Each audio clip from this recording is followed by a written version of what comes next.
It's Fantasy Football Thursday. Yes. Man, I apologize about yesterday. I could not be helped, but I'm here and I'm ready to talk some football with you guys. All questions are answered. Anything goes. But very excited. I have a special treat for you tomorrow. Tomorrow, I have Keys from the Back Talk Brothers. He's going to join me for tomorrow's show. He's going to come on for hour number 3. You don't want to miss this. Austin, what's up, man? Coming in strong. This is just such a great start. All right. 2 redrafts yesterday. My drafting was very successful. How would you grade these teams? First team, Love and Baker, 2 really good quarterbacks. 2 really, really good quarterbacks. Little double dip here with Love and Reed. I like that. JJ, fantastic. Probably the first pick. Higgins, Thomas Jr. Big fan of. You get Brown, Bengals running back. I like this because he's been getting more touches. But John Walker, very nice job. Walker, when healthy, very, very good. Aaron Jones, Kareem Hunt, now the number 1 guy in Kansas City, and you get Bigsby. Interested in how they're going to do things in Jacksonville going forward. 2 really good tight ends and the Cowboys kicker. I would give this team I would give you a B+ grade, maybe an A-. Really good team. No defense listed. You may not be in a league that has a defense. I'm not sure because I know some this one you don't have a defense either. So, second team, Hurts. Jalen Hurts could be awesome.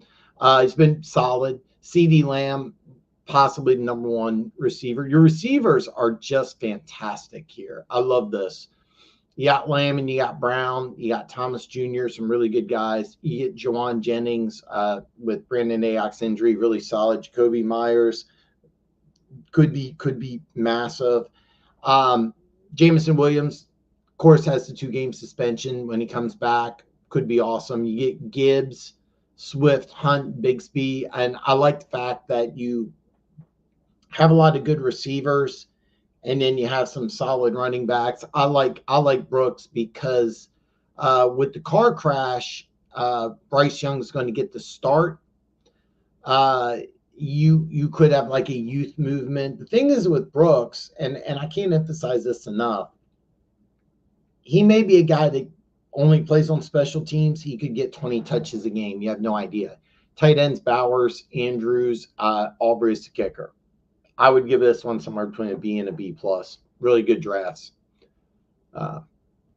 Really, really, really good drafts. Yeah, the hiccups. Tigger, what's up, my brother?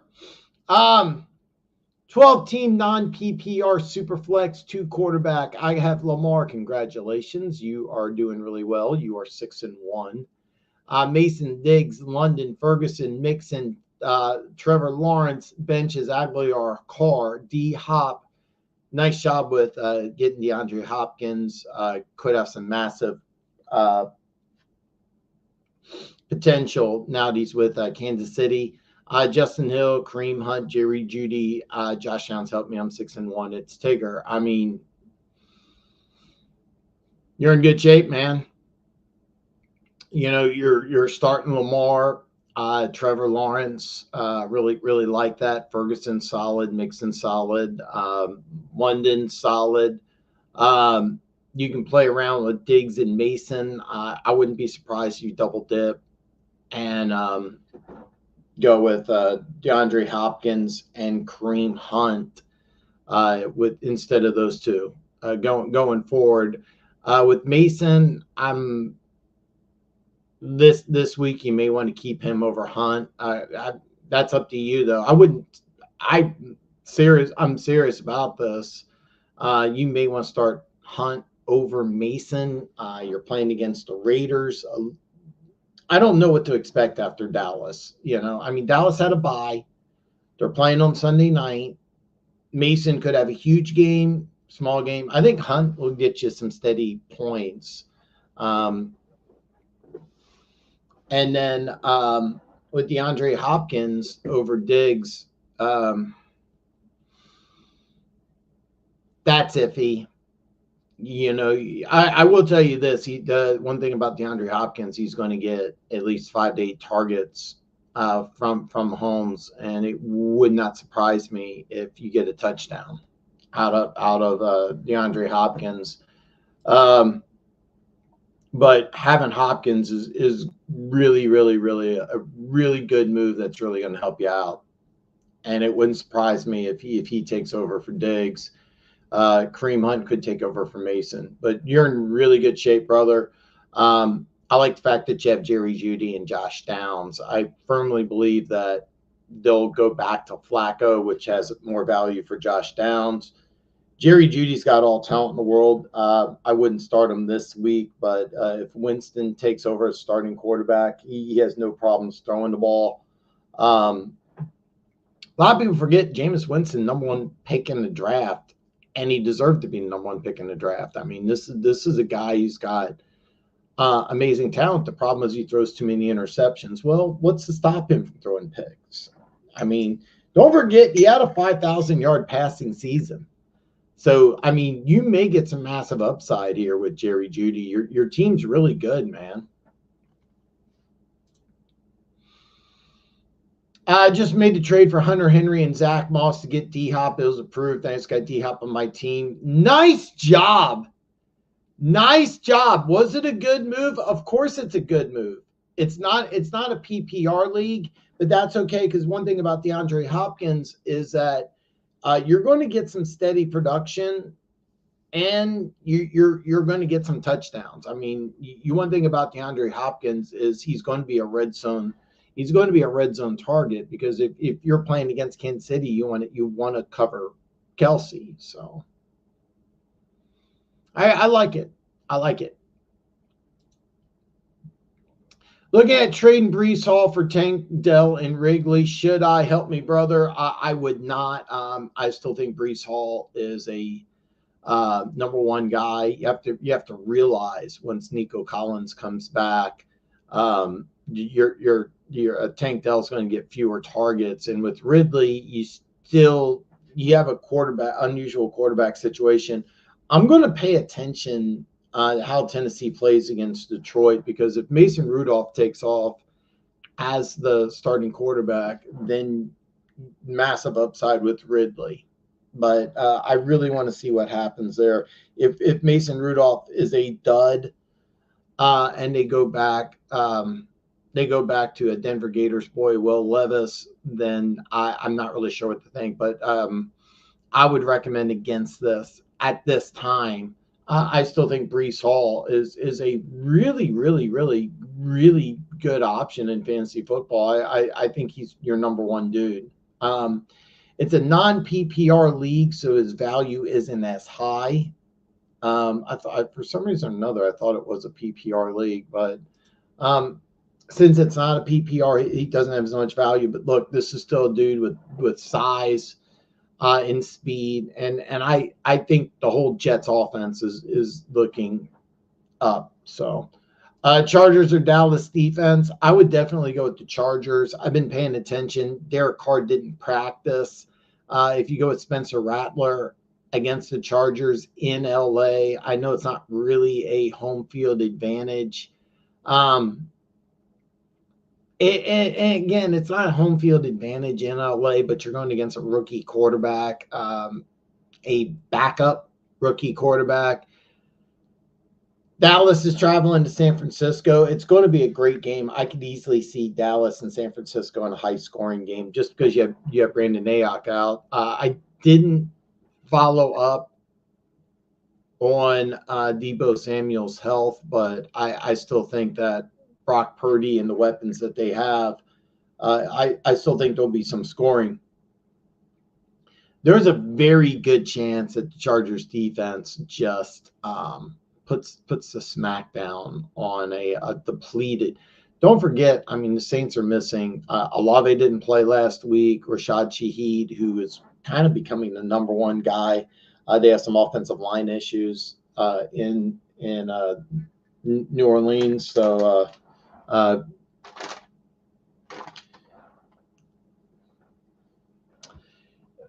I definitely would go that route. Yeah, you definitely want to go with the Chargers defense. Noah, what's up, brother? What's up? CD for JJ. I have CD. I'm going to probably say this several times today,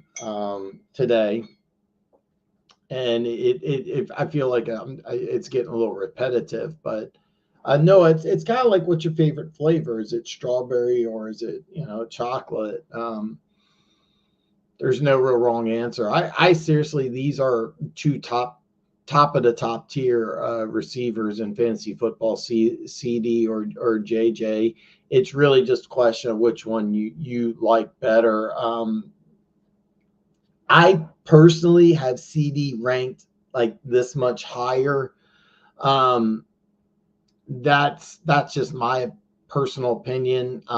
One thing about the Vikings is I really think the Vikings are. Remember, they traded for Cam Akers. Also, the Vikings have a much better defense. So I have CD Lamb ranked slightly higher than JJ. I would recommend against making this trade, but I would not blame you at all. Like I said, it's basically it's like this. My top three in fantasy football are CD Lamb, JJ, and Jamar Chase. And I'll be honest with you, I could put Chase higher. The only reason I don't have Chase higher is you're playing in the AFC North. You get some bad weather conditions there in Cincinnati. JJ will play in the Dome. CD Lamb's in Dallas. But I like CD Lamb a little better. You already got Amon-Ra, who I would put in the top 5. I mean, Amon-Ra is wildly productive. If you make this trade, I'm not telling you you're wrong. Dallas is more of a passing offense. That's just the Mike McCarthy way. Another thing is that you don't have Jordan Addison, and I think the Vikings will lean a little more towards the run. I mean, that's part of the reason why they picked up Cam Akers. But you're in really good shape, Noah. You're in really good shape no matter what you do. And I'll be honest with you, I wouldn't do it. If you can get anything plus JJ, you may want to consider it. But like I said, it's kind of what's your favorite situation, favorite flavor type situation. Dan, DBC, what's up, man? I got Jefferson tonight going against the Cup owner. I like your odds really well. I can't wait to watch this game. It's going to be a lot of fun. Here's the drill. I have no idea what to expect out of Cooper Kupp. I don't know if you're getting 10 catches, 105 yards, and a touch, or if you're going to get 3 catches, 35 yards. I mean, Jefferson, I could see the Rams trying to isolate him, but look, you got Jordan Addison on the other side. So by the way, I saw like the over-under. I saw some prop bets, and I think Justin Jefferson prop bets, it's something like in the 80s, which is a crazy high prop bet. I would never recommend taking a over on a receiver prop bet that's in the 80s, but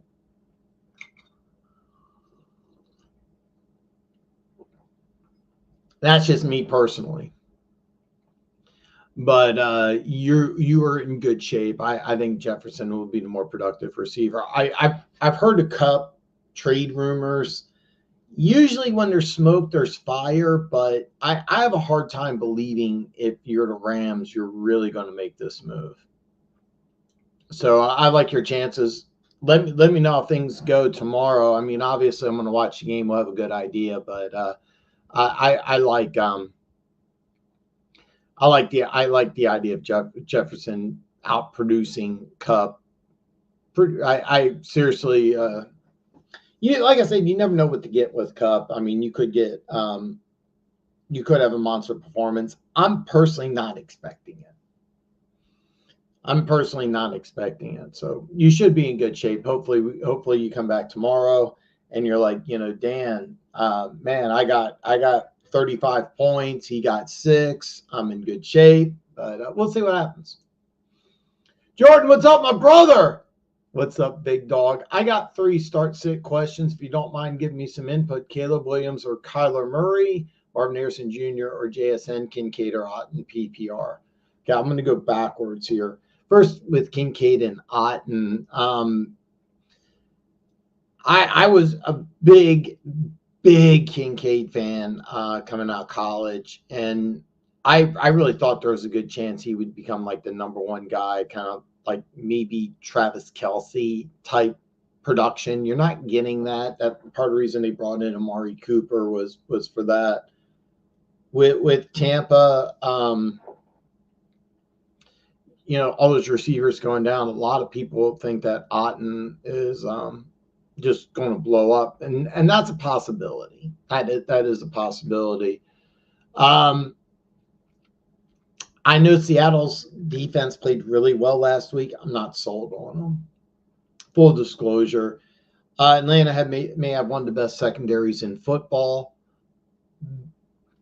So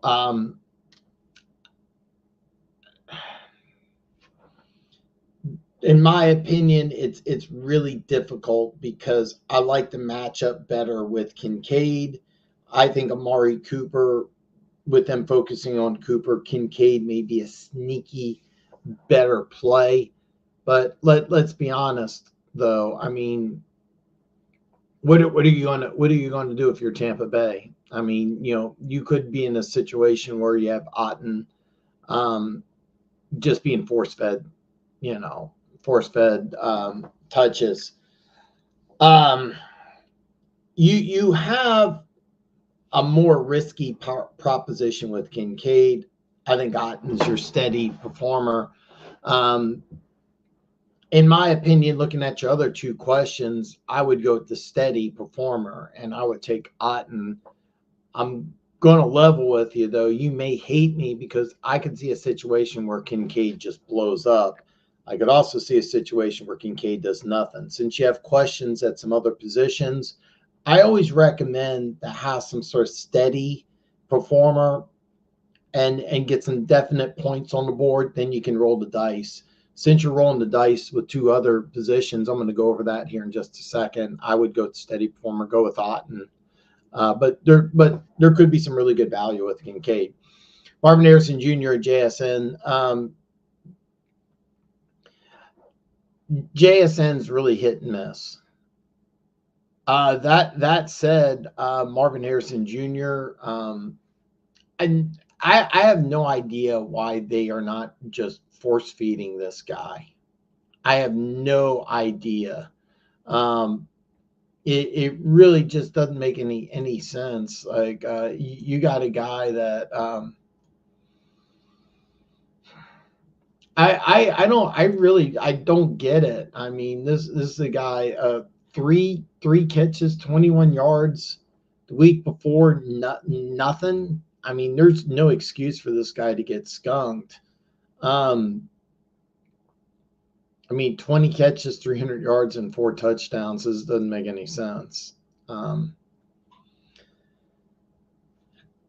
Miami's a kind of a weird situation. I mean, I'm not sold on the team at all. I could see a weird situation where Mike McDaniels gets replaced.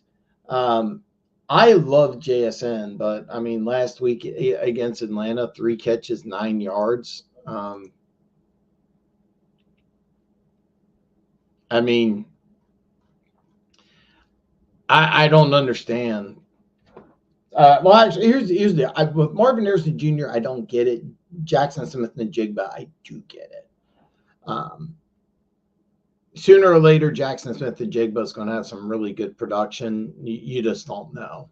I would go Marvin Harrison Jr. You look. I mean, you're at home, but you're playing Buffalo. That's a good defense, man. That's a good defense. You may get a garbage touchdown with JSN, but I mean, I have very little confidence in Miami, and with Marvin Harrison Jr., there has to be if you're Arizona, you got to drill it into Kyler Murray's head. Like, look, this is the dude. This is the guy.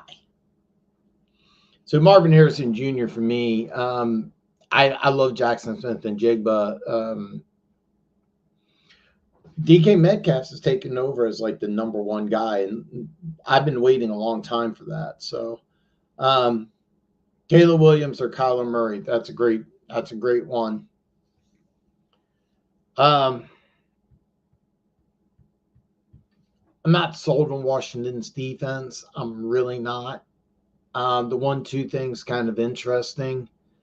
I would double dip, go with Murray and Marvin Harrison Jr. against Miami, which I think, by the way, I've been watching this and I've been expecting it to drop, but because Tua's coming back, Miami is now a 3.5 favorite. It was 3. Arizona's been really up and down, man. I would bank on Arizona more than I would bank on Caleb Williams. I mean, you may regret this. But I'm not sold on Washington's defense. I think the Caleb Williams, Jaden, I didn't have a chance to look before the show. Jaden Daniels, I expect to play. I have no idea. I should have known that before. So this would be my opinion. I would double dip on the Kyler Murray, Marvin Harrison Jr. You get a touchdown, you score twice with those two guys. You are rolling the dice here a little bit. You got a little bit of steady production with Otten. I mean, with Otten, you're probably a lock to get anywhere between 8 and 12 points. He scores a touchdown, you're probably getting in the 15s. Murray and Marvin Harrison Jr., you get a touchdown between, both of them, you're going to get some points. I have no confidence in Miami. I think they're a team that's going to start crumbling. I still think it's a mistake to bring Tua back. I know that they're going to be energized and stuff, but Tua doesn't play defense. Throw this out there. Let's say things do work and Tua energizes the offense. They put up 30. Well, you probably get some garbage time points, or you could potentially get a shootout. I don't see a Washington-Chicago shootout. So I feel good about Murray and Marvin Harrison Jr. You do got some question marks. I would go with the tight end. I wouldn't bank on the upside. I would go to steady production. Jordan, let me know what you do, brother. I mean, these are some tough decisions that you have to make. I'd rather you disagree with me and win than agree with me and lose. So let me know what you end up doing and stay in touch with me. Hopefully I hear from you on Monday and you're celebrating a victory. Do you got anybody playing on Thursday night? Let me know. Sizu, what's up, brother? My German brother. I lost Goodwin. It was a good idea to pick up Hopkins over Sutton, Dobbs, McMillan, and Jennings. In my opinion, it is. You got a guy that's going to be in Canton someday, playing with maybe the best quarterback in football. Not playing that way this year. Plus, you're going with a Hall of Fame offensive-minded coach in Andy Reid. Yeah, this is you get massive upside here with Hopkins over these other guys. I mean, look, everything's positive here with Hopkins. Okay, first time he's with a. You have to realize when he got traded to Tennessee, it was under Vrabel. You had a defensive-minded coach. You had a young quarterback, and when they were throwing with Levis last year, he was productive, and that's a rookie quarterback with a defensive-minded coach, and Hopkins was still putting up numbers.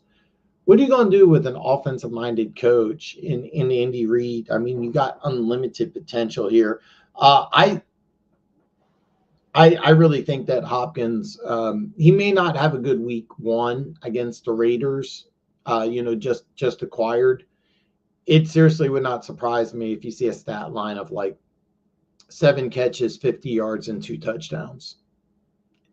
I'm expecting some like red zone targets with Hopkins. I really think the Chiefs will go out of their way to try to put Hopkins in the end zone like game 1 right away.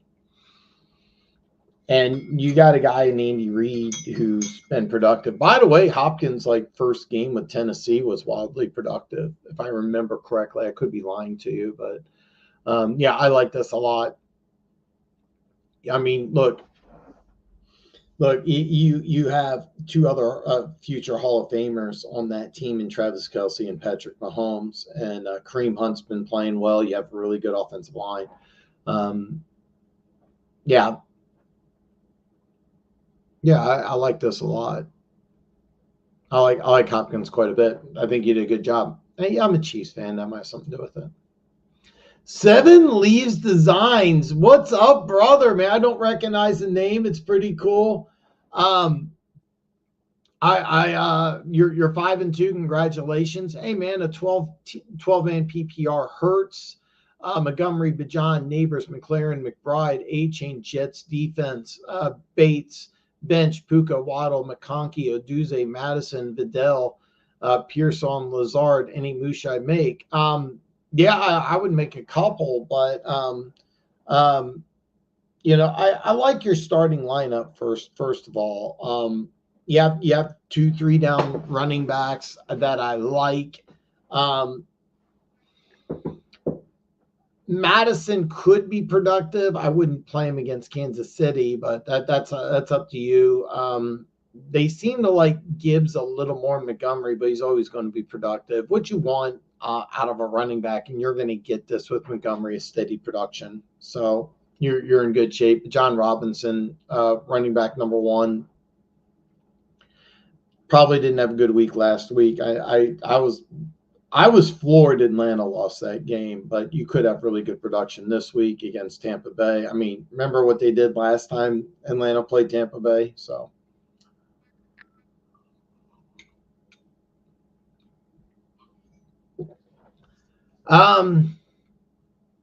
Neighbors and McLaurin, I really like them a lot. I'm a huge McBride fan. Um, I personally am not high on A-Chain, but with Tua possibly coming back, you're not really sure. I'm not high on the Jets defense overall, but I love their matchup this week against the Patriots, even though Drake May's been putting up some good fantasy numbers. I'm kind of expecting the Jets defense sooner or later, and it should start this week, that they really start getting things knocked out.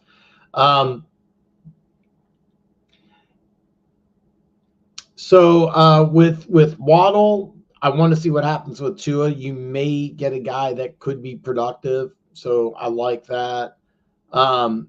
Puka, I not playing Thursday. When he comes back, that's going to be interesting. I've never been high on McConkey. Roma Duze, guy I love. Absolutely love this dude. Absolutely love this dude. What kind of production is he going to do? You got a lot of weapons there in Chicago. I'll be honest with you. I keep hearing about this Vidal guy, and I just,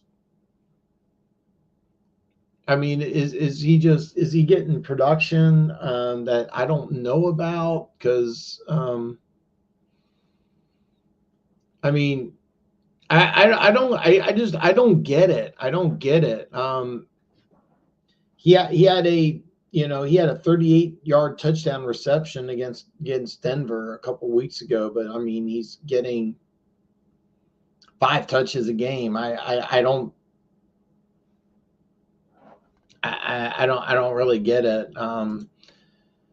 Uh, there's a lot of you guys like this Fidel kid, and I'll be honest with you. I think Haskins will take over that job. I mean, he's just not somebody I'm really high on, but a lot of people are. So, Lazard's been getting touchdowns, but he's also not a consistent performer. Purcell, I want to hold on to. I want to see what he does against Dallas. This could be a guy that, yes, some starting potential over. Neighbor stays healthy. First couple games that he played in, he was as good as anybody. I think your team's solid, man. I want to see Hurts do better than he did last week, fantasy wise. Um, Let me ask you this: Seven Leaves Designs. What offers are you getting, or what moves are you thinking about making? Because you have some really good pieces in play. And I also like the fact that you got some guys on your receivers, Puka, Waddle, and Purcell, that could really go up in value. And if that's the case, you may be able to make some trade offers. Um, I'm looking at a lot of receivers. Um, I'd like for you to upgrade your running back room. The thing is with Montgomery is I really think Montgomery should get more touches than Gibbs. Apparently, they like Gibbs a little more. Um, that would be my opinion is that, are you getting any trade offers? Because I could see you trading some of your bench players, or maybe even McLaren. Keep in mind, if you trade McLaren, you got one of these receivers that you have on your bench. You want to start. You have to figure out which one. Purcell could blow up. Same with Waddle. McConkey could blow up. I've never been high on him, but if he becomes the number one guy at the Chargers and they want to start throwing the ball a little more, he's an excellent option. I'm not high on Madison, even though he's kind of becoming the number one guy in Vegas, but we'll have to see about that. But I'd like for you to upgrade your running back. Are you getting any trade offers? That would be my question, because you have some news. So Puka is back. I could have sworn he was not playing today. Okay, so it's just been announced he's activated. And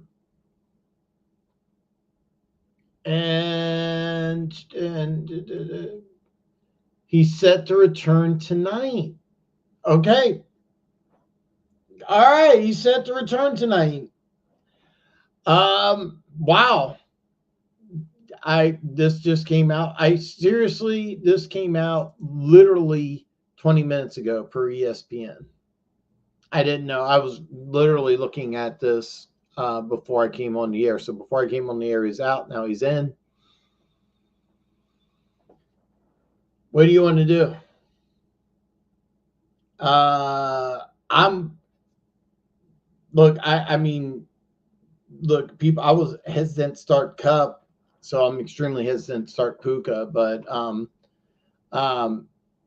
going to level with you. Seven Leaves. I still wouldn't start him tonight. I would go with, Neighbors, McLaren. I have no idea who you're playing in the flex, though. I'm assuming you're starting Montgomery and Bijan Robinson. You have Neighbors and McLaren, probably your starters. Okay, your starter, or you're doing A chain in your flex. That could be really good. Since Puka's coming back, guy, you got some really good options. I wouldn't recommend starting him, but if you did, I wouldn't blame you.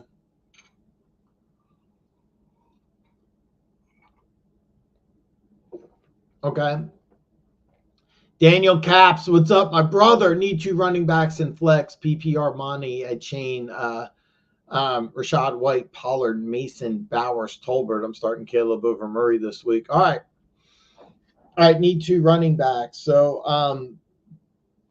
one thing about Tennessee is that the team's bad, but the defense is good. All right. The defense is legitimately good. I like Pollard. Look, you have a backup running back. You have some defensive problems. I like Pollard quite a bit. I think that's a definite start. Bowers in a flex is a little interesting. It's a possibility. I'm going to level with you. Like, I think Pollard's a must. Okay, I really do. I also think Rashad White. I saw a little running back action in Tampa. I wouldn't be surprised if they go that route again. So I would really, really suggest that your two running backs are Pollard and Rashad White. Here's where you're having an issue with is your flex, and do you want to go with A-Chain or not? And this could be massive. This could be like you could get 5 touches, you could get 20. I have no idea. I still would go with A-Chain because you have that upside that's just crazy with A-Chain. I've been anti-A-Chain. I really have, but I know Mozart fumbled last week. And against the Colts, he had 17 touches. I mean, look, I'm going to be honest. I'm not. Tua's returning to practice. The plan is to see if he can start. I'm not for that at all. But if he does, it's because you think that he's healthy. You think that you have a decent option there. So, in my opinion, I would go with Rashad White. I would go with Pollard. Like he's going to put up some points. I mean, Pollard's one. I would go with White. I would roll the dice with A-Chain, but I'll be honest with you, with Monty, A-Chain, and Mason, all those guys could get some points for you, man. I think that just the receiving possibility with Rashad White could be massive. I really like this. I really like this. I mean, I really think that they may just flex him out. I wouldn't be surprised if he ends up with like 10 catches. Rashad White. I know that sounds insane for a running back, but I mean, your other two receivers went down. Two guys that, combined were getting like 15 to 20 receptions in a game. Who's more likely to get production? A backup rookie or a guy that's been catching, 60. What did he catch last year? Like 70 catches? Yeah. Rashad White's going to get a lot of production. So Pollard's going to get a lot of production. Your real question, in my opinion, is Monty, A-Chain, or Mason. And with Tua coming back, you have unlimited potential with A-Chain. I've been against him. I think you're more likely to get that touchdown with either Monty or Mason. Very good chance both those guys score a touchdown. But I would roll the dice with A-Chain. I really would. Even though I've not been high on him. Look, you get Tua back. You have a lot of excitement. What's the best way to protect Tua? Run the ball. They're going to go with A-Chain, even though I've been thinking that Mozart would take away some of those touches. I know he fumbled. Go with A-Chain. Roll the dice. But that's a tough question, Daniel. Let me know what you end up doing. I'm pulling for you, man. And I hope I hear from you Monday saying, hey Dan, I either listened to. Here's the deal. I'd rather you not take my advice. I'd rather you go with Monty, Mason, and Bowers and win than take my advice and lose. So let me know how you do. I'm trying to think here. You're not starting anybody tonight, are you? Let me know if you start anybody tonight, and then stay in touch with me. But please, I hope I end up hearing from you Monday saying, "Hey, I won." Doing a little gloating. By the way, this is the place to gloat. Don't gloat to your opponents. They're less likely to make trades with you if you gloat, talk a little trash, little general thumb. But this is the place where you do a little gloating and a little celebrating. And I hope you're doing both on Monday. Hopefully Monday. I mean, I'm looking here. It doesn't look like you had anybody playing on Monday night. So You're going to start Darnold, Daniels. So Daniels is out, is what you're telling me. I didn't have a chance to check that. I was kind of looking at some other things. I don't know why I didn't check. According to ESPN, he didn't practice today. Not officially out, but I kind of like Darnold tonight. To be honest with you, I think you're going to put up some points. Tua is interesting. You don't even know if he's going to play, though. I mean, so you have that option. Cousins did put up 500 against Tampa Bay last time, but they didn't have Winfield. They got some other guys coming in here. So I get why you went Darnold over Cousins. I do get that. I legitimately do get that. The one thing I will say, it doesn't matter. I do think that you could have Minnesota trying to run the ball, and I do think they will. But the one thing about this matchup is no matter how much you're up, if you're Minnesota, you still got to be aggressive on offense because you have so many potential weapons there. So I get why you're leaning towards Darnold. That's a tough one, by the way. You know, I mean. Daniels may still play. That's an unknown. Tua might play. That's an unknown. It's, by the way, 4 options at quarterback. That's pretty awesome. I don't blame you for going Darnold. I really, really hope that tomorrow I hear from you and you got 300 yards and 4 or 5 touchdowns. It's going to be a fun matchup. I remember liking it. I don't remember what the trade was. This is awesome news. I didn't know this. So, but John and DJ Moore, nice for. But John and DJ Moore for Neighbors and Trey McBride.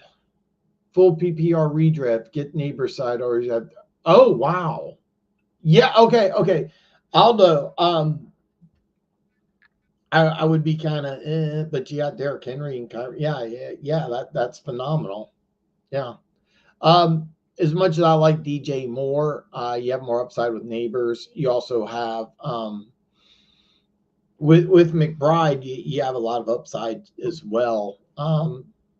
Full disclosure, the person who gets Bajan and DJ may score more points than you, but I mean, with Derrick Henry and Kyron, Bijan Robinson doesn't have a lot of value, and you want at the wide receiver position. Really like this move. Puka just got placed as questionable, saying he'll play today. Do I play Cup or bench for Dobbins instead? A standard league. I would not recommend this at all. Wait. Thanks for joining, man. I don't recommend you. Listen, I would not recommend this at all, and I'll tell you why. With the Saints, you have a backup rookie quarterback who lost maybe his number 1 receiver. You have the Chargers in a very desperate situation, and they have a really good offensive line. What are you going to do? You're going to run the ball if you're Harbaugh. I mean, that's a Harbaugh staple. You're in a standard league, so Dobbins has a lot of upside.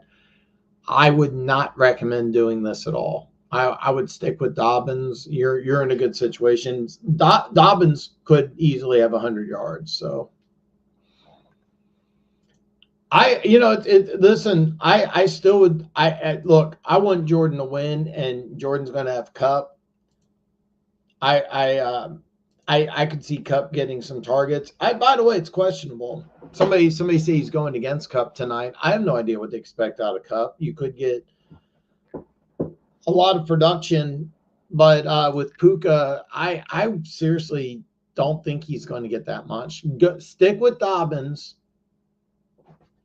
Let me know Monday what you end up doing, because by the way, if you go with Puka, I'm not mad at you, but I would strongly suggest.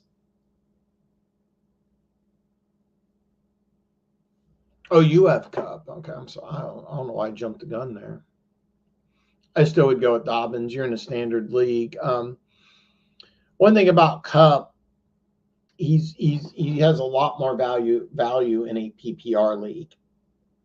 You're going to get more yards out of Dobbins, and And I think that I seriously, it would not surprise me if Dobbins has 100 yards and a touchdown. I really think you'll thank me for this. Let me know what you end up doing, and I hope to hear back from you Friday and Monday. Hopefully, if you decide to go with Cup Friday, you're coming back and you're saying, Dan, I told you, I'm going with Cup. But if you decide to go with Dobbins, come at me Monday, and hopefully I'm giving you some good advice, and hopefully main thing is that you win. Main thing is that you win. Number one thing I want.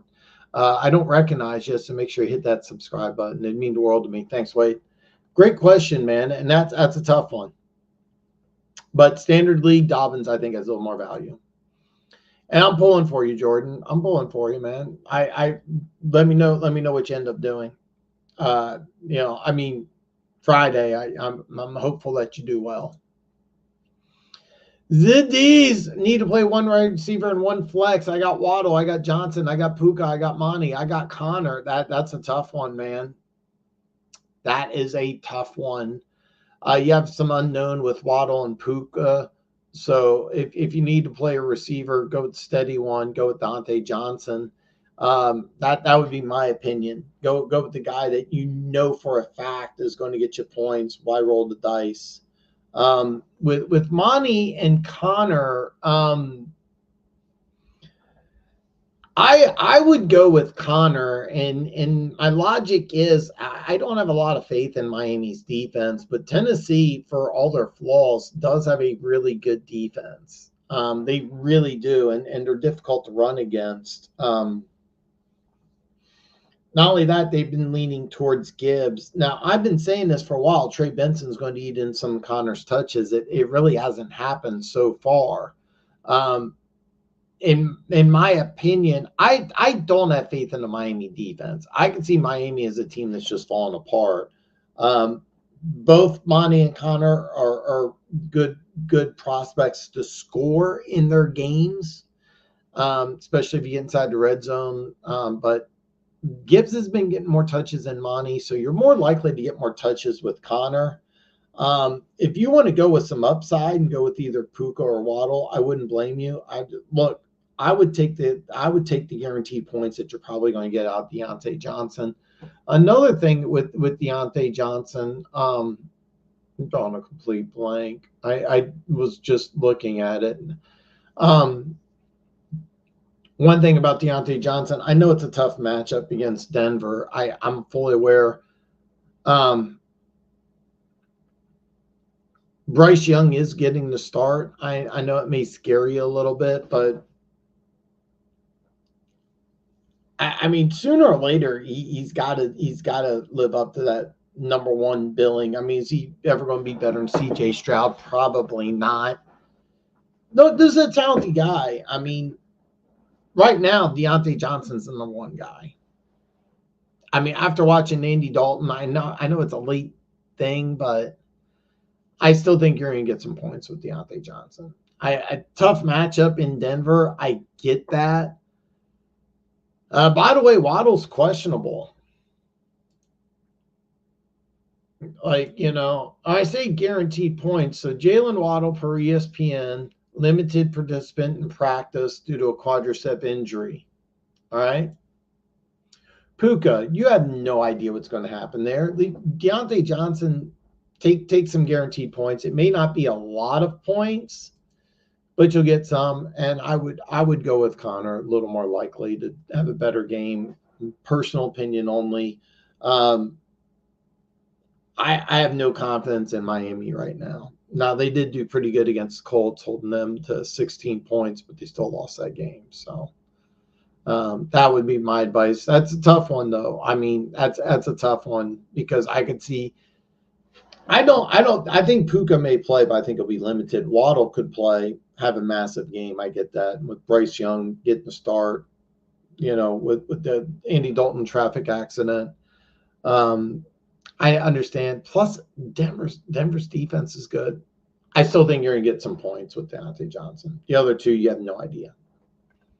Let me know what you do and stay in touch with me. Hopefully I hear back from you on Monday like, hey, I won. Do you have anybody? If you do go with Puka, let me know how you do tomorrow. Hopefully, if you go with Puka, you get some points for you. I recognize you. I'm not sure how to pronounce this. Paraoko.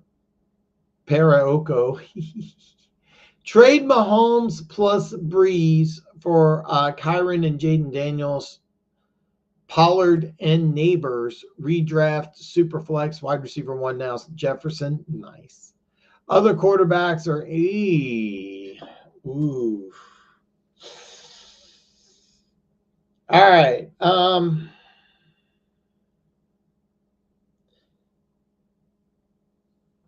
All right. Let me see if I have this trade.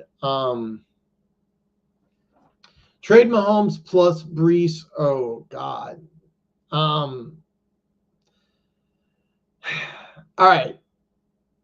So trade one of your running backs for Daniels, Pollard, and Neighbors. The good news is in this situation, you're getting Neighbors. You're getting a wide receiver, legit wide receiver number 1. So I like that. Out of the two, I'm assuming you're in a PPR league. You may want to lean towards Brees. I like both these guys, but I think Kyron Williams I think his production is going to go up. Brees Hall, I can see splitting some carries. Maybe Rodgers wants to. I mean, I'll be honest. I like both those running backs. I don't like the idea of getting rid of either one. Now, here's the problem. Jaden Daniels may not play Sunday. He may miss a couple games.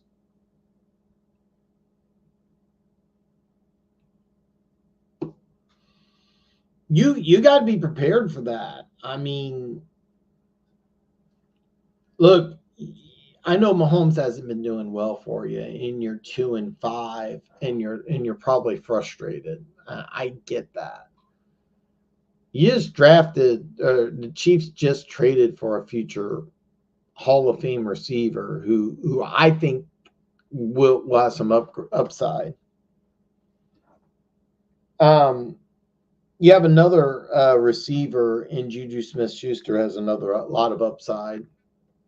And here's what I like is that both these guys are bigger veteran receivers, plus with the 4.21 speed that you have in Worthy. I would not blame you if you make this move.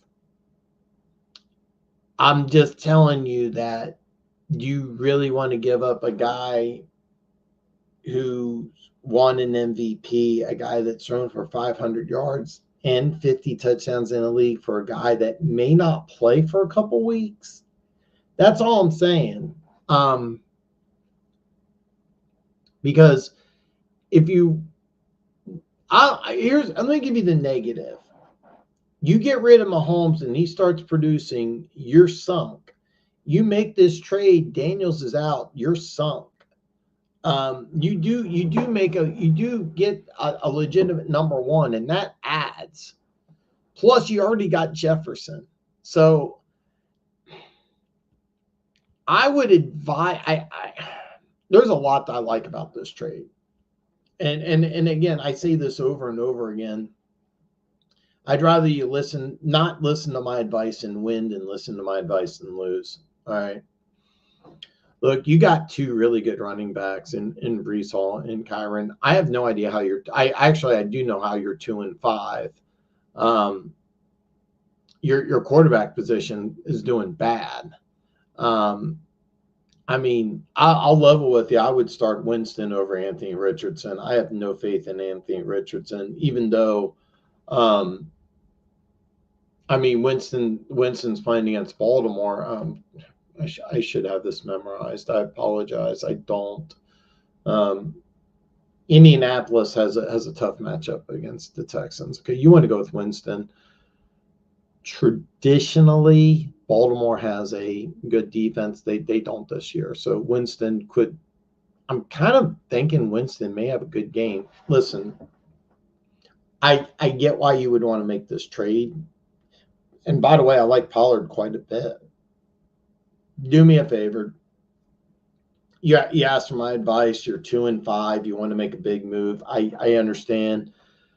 Neighbors could be extremely productive. All right. Do me a favor and don't make this move this week. Just give me 1 week. And I know you're going to be like, Dan, if I'm 2-6, there's a good chance I'm not making the playoffs. I get that. I really do. Look, you're going to put up some points tonight. All right. If you didn't watch my video, there's a clip where the Raiders got a Kermit the Frog puppet. They dressed it up like Mahomes, and they go, "I'm a bitch." Mahomes remembers that. You got a guy who hasn't been practicing in Jaden Daniels. I don't want you to make a move for Jaden Daniels when Mahomes could potentially. I'm not exaggerating when I say Mahomes could go for 404 touchdowns against the Raiders. I'm not exaggerating. Daniels didn't practice. It's very unlikely he's going to play. He may be out for a couple weeks. What are you going to do? Roll out Anthony Richardson, Jameis Winston, or do you want to go with a guy who's done the 5,050 touchdowns, who has a Hall of Fame weapon? So just do me a favor, hold off for 1 week. If you want to make this move next week, great, because you have some confirmation that Daniels is going to be healthy. It may be a little harder because, Neighbors and Pollard may have some good games, but I'm assuming you're starting Kyron Robinson tonight, or Kyron Williams. I'm messing up on names, but listen, you're going to start Kyron tonight. You're going to start Justin Jefferson tonight. You're probably going to get some points. Start Mahomes this week. And I hope to hear back from you, and we'll get you to 3-5. Just do me a favor, if you're going to do it, you're in a redraft Superflex league, so I understand, but do me a favor. Just can you hold off for 1 week? You asked my opinion. I'm telling you, hold off. Start Mahomes. Start Kyron. You got Justin Jefferson. You're going to put up a lot of points tonight. Breece Hall against a tough Patriots defense that didn't play well last week. Start Breece. Come back to me next week and let's see. I would also start Winston too. So listen, start Mahomes, start Breece, start Kyron, start Jefferson, start Winston. You'll go 3-5, and then let's get you to 4-5. You asked my opinion. That's what I would do. If you don't do it, you make the trade. I don't blame you. You get Neighbors. He may have a good game on Monday night. Pollard, I do think will have a good game. I'll be honest with you. I'm pulling for Daniels to start, but he didn't practice again.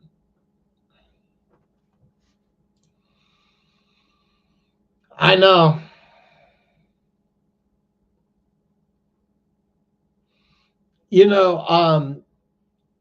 So out of the two, I think Kupp will definitely be more productive. Wade, let me know. I do really like Dobbins in a non-PPR, but I'm pulling for you, brother.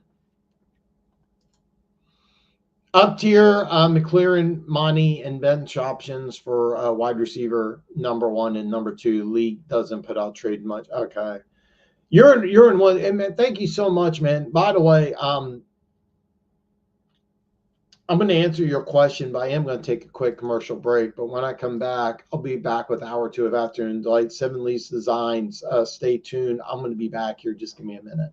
As Afternoon Delight is on a commercial break, we want to remind you that BetUS is a proud affiliate of Dan Talks Football. I made my first $100 deposit and it was fast and easy, but check it out for yourself. The video is in the description below. Check out BetUS and start winning today. It really helps out when you hit that subscribe button. So if you're not subscribed already, go ahead and hit that subscribe button and ring the bell. That way you're notified about upcoming videos and live streams. Comments really help this community out, so drop a comment, ring the bell, and if you haven't already, hit the subscribe button. Wait, you haven't watched the award-winning NFL Week 8 picks video yet? How will you know who wins and what the score is? Okay, lucky for you, the link is in the description below. Finish watching the show, then watch this great video. Drop a comment on your predictions for all 16 games or just your favorite team. It really helps the algorithm out. Now, back to the show.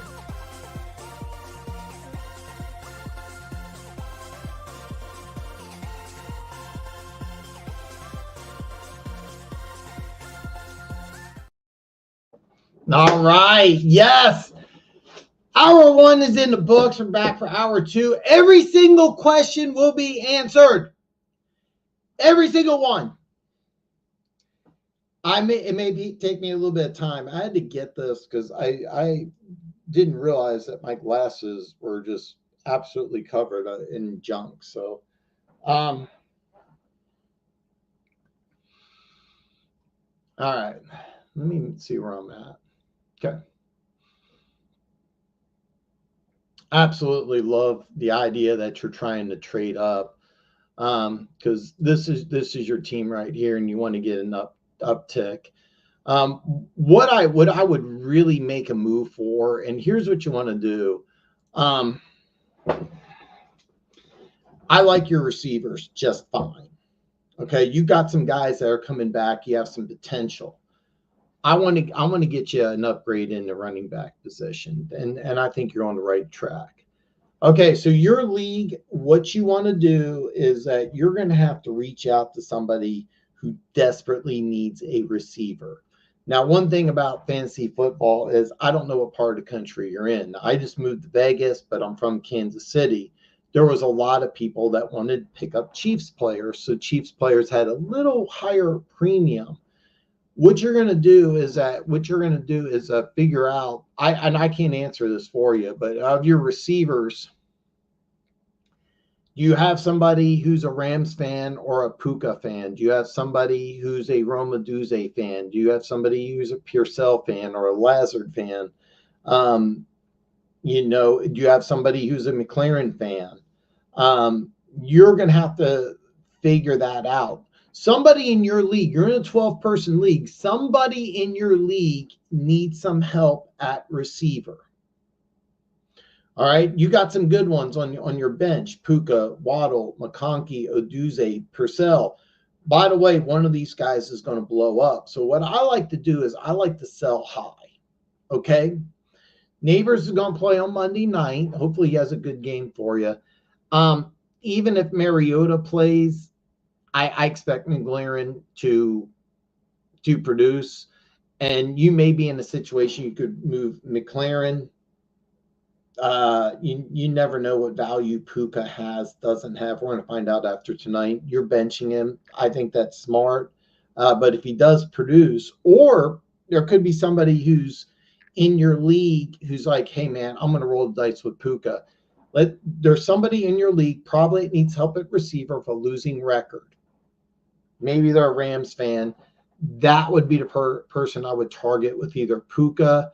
By the way, either Waddle or Purcell could have big games. That could be a situation that you could exploit. One thing about trades, I always recommend being aggressive. Don't be a jerk. Don't be like, I'll trade you McConkey for Derrick Henry. Like, don't be that guy. But there is a good chance that you have somebody in your league. I would look at, without knowing anything else, somebody on your league has a losing record. You're 5-2. Somebody on your league that has a losing record that needs help at the wide receiver position. You want to sell high. Somebody is going to have a big game this week. Is it going to be McLaren? Is Puka going to blow up on Thursday night? Does Waddle blow up? Does Tua come back? Does Oduze against Washington? Maybe Oduze has a touchdown. He's had a couple good games. Maybe Sunday Night Football, Purcell gets mentioned a couple times. By the way, Lazard has, if I'm correct, Lazard has 6 touchdowns. I could be wrong about that, but I know he's questionable. Am I just making stuff up? you know what? I am making stuff up. I'm really making stuff up. He doesn't have 6 touchdowns. Oh, I'm sorry, he has 5. Tied for third in the league. Let's say he has a touchdown. He'll have 6 touchdowns in 8 games. That has some value. It could be a trade. It could be a keep.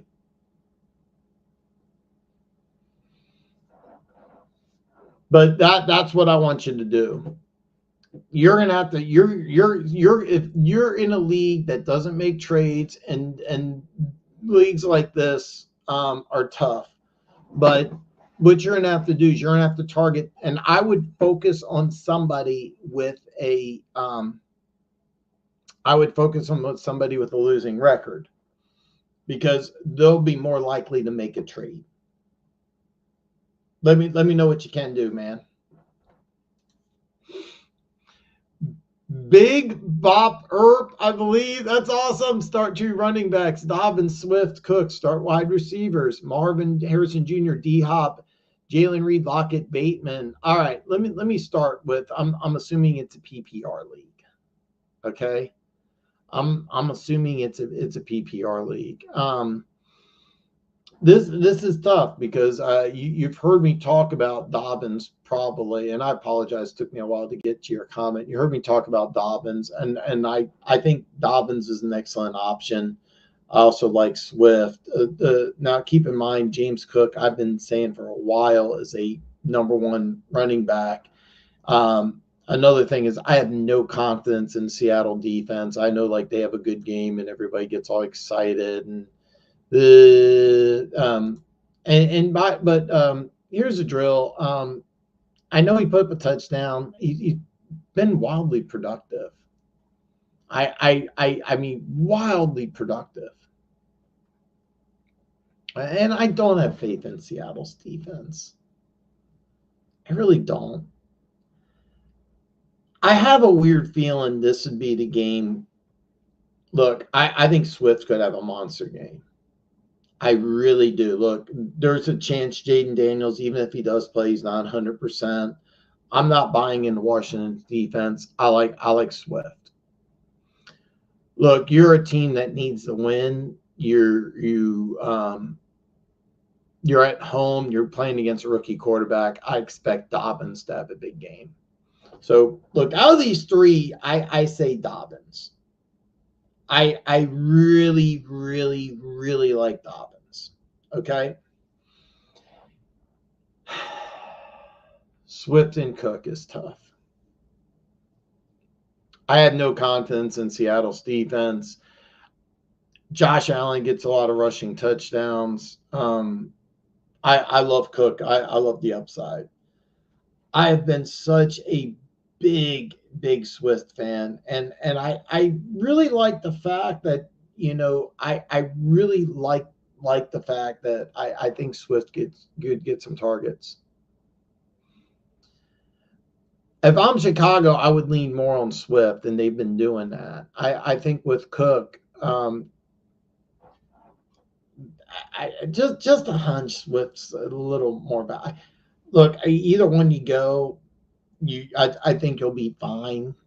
I mean, you're going to get some points. I would go with Dobbins. I think out of the 3, I see Dobbins having the biggest game. This is a tough one. This is a real tough one, though. I'm leaning towards Swift.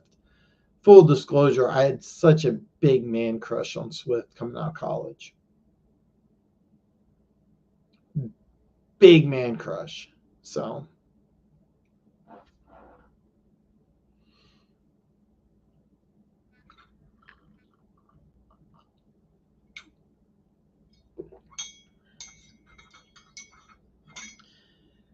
Your receivers are tough.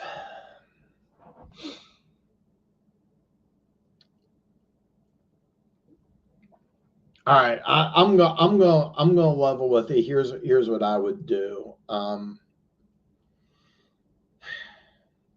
Here's the deal with Reed. You have no idea. You could get 10 catches, 130 yards, and a touchdown. You may get zeros. You have no clue. Lockett's not been overly productive going against tough Bills defense. Rashad Bateman, you have no idea. All right.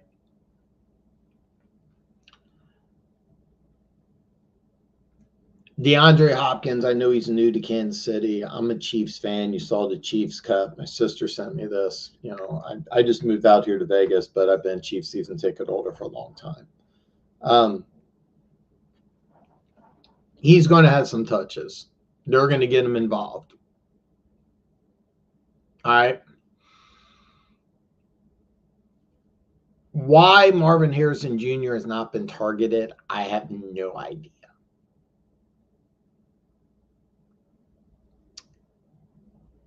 I would go with Marvin Harrison Jr. and I would go with Hopkins. That's what I would do. Your running backs, I would go with Dobbins. And I seriously, I'm waffling back and forth between the former Bulldogs, both of them with Georgia. But I'm leaning towards Swift. I just got a weird feeling that the Bears, you know, they're going to, you know, the hype about the 1 versus the 2 if Daniels plays. If Daniels doesn't play, even though Mariota is fine in the short term. I really just got a feeling about Swift. Man, let me know what you do, brother, and I hope to hear back from you. I don't recognize you, so I hope you hit the subscribe button. So, is Tyreek Hill playing? Is Tyreek Hill? I have him on my team. So he was on the injury report. I 100% think that he will play. All right. So Tyreek Hill, this is per ESPN, limited at practice. But he was, you know, 2 overturned, almost made me cry. Look, you're limited in practice, but your team's, you know, 2-4. You're at home. Tua's coming back.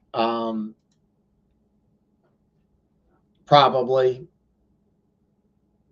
Keep an eye out on the injury report, Graham, but I 100% believe he'll play. I think he'll be just fine.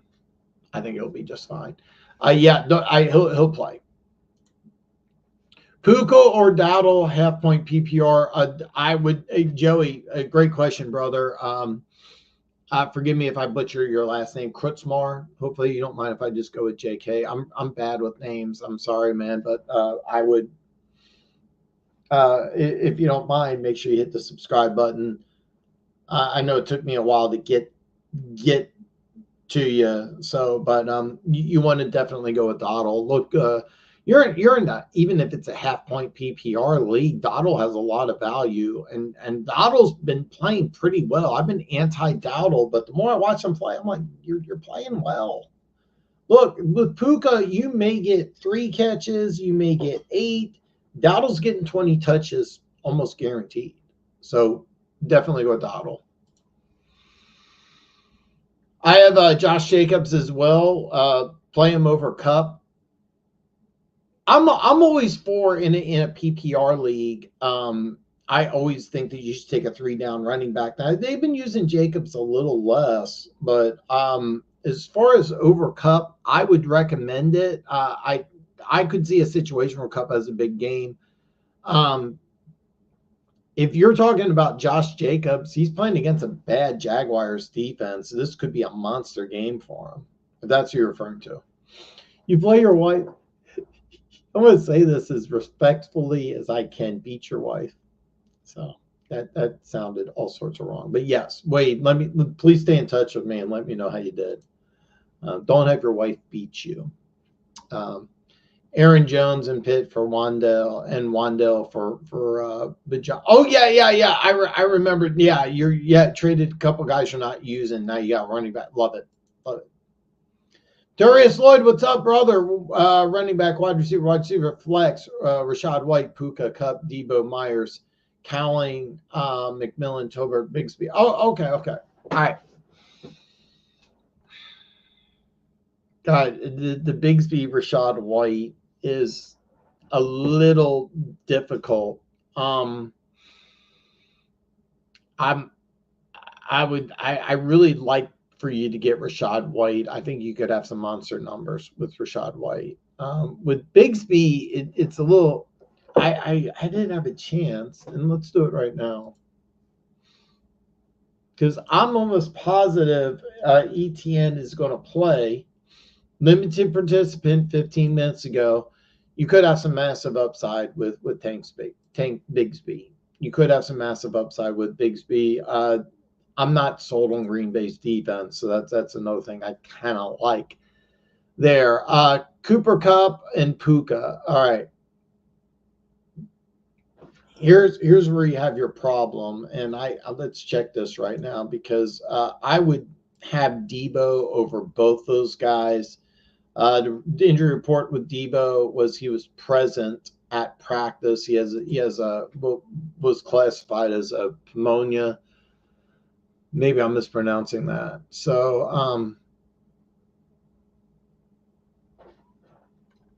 I'm because here's the deal. If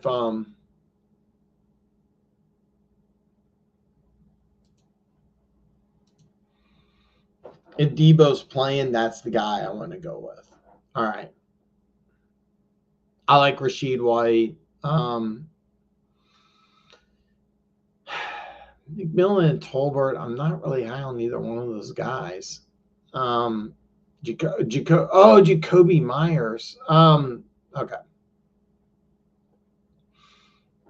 Here's your problem is that if you hold off on waiting on Debo and he doesn't play, you miss out on either Puka or Kupp. Out of the two, I would say Kupp definitely more than Puka. Here's what I would do if you have the option, and that's if you have the option. I would hold off on Debo, but because you don't really have that, you want to go with Puka or Kupp, I would lean towards Kupp. All right, so I would put Rachaad White and Bigsby in there. Even though ETN may eat up some touches, Bigsby's been productive, and he's a bigger back. Look, you're playing against Green Bay. You need to score some points. So I could see a situation where Bigsby may have some goal line value. So I would lean towards that. So I like Rachaad White and I like Bigsby as your running back flex. Doesn't really matter. I would put in Debo. Now, if he doesn't play, you're in a bad situation. If he doesn't play, I would definitely go to Jacoby Myers. I'm assuming it's Jacoby Myers. While I don't believe the Raiders have a legitimate chance, I 100% believe that he may get a garbage time touchdown. And who else are you going to throw to? All right, so I like Myers. I think you may have something there if Debo doesn't play. All right.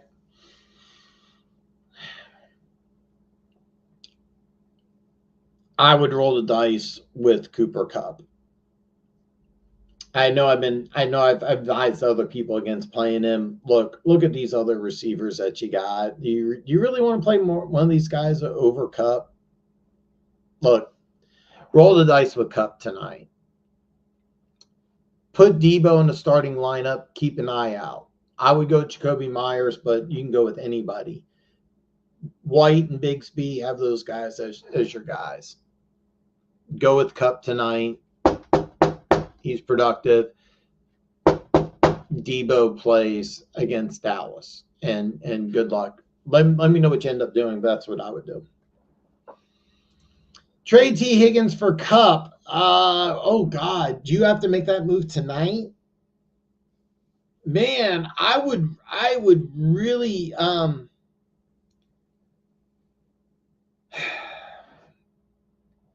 because I really thought T. Higgins could be a trade candidate, but he's been wildly productive. And since he's won 3 out of 4, and Cincinnati starts off slow, and then all of a sudden they get hot. With Cooper Kupp, you have an unknown entity there. That's a tough one, man. That's a real tough one. I need some more information, Fletcher.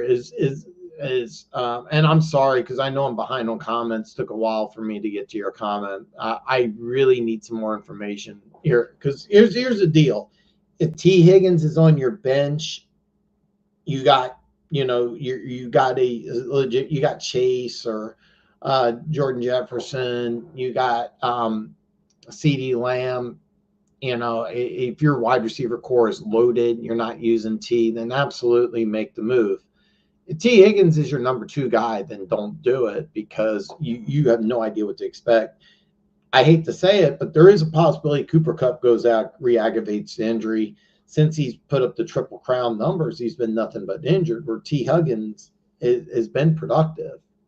So you're more likely to get production out of T. Higgins than you are from Cooper Kupp. Now, with Cooper Kupp, you have some massive upside, but there's massive risk.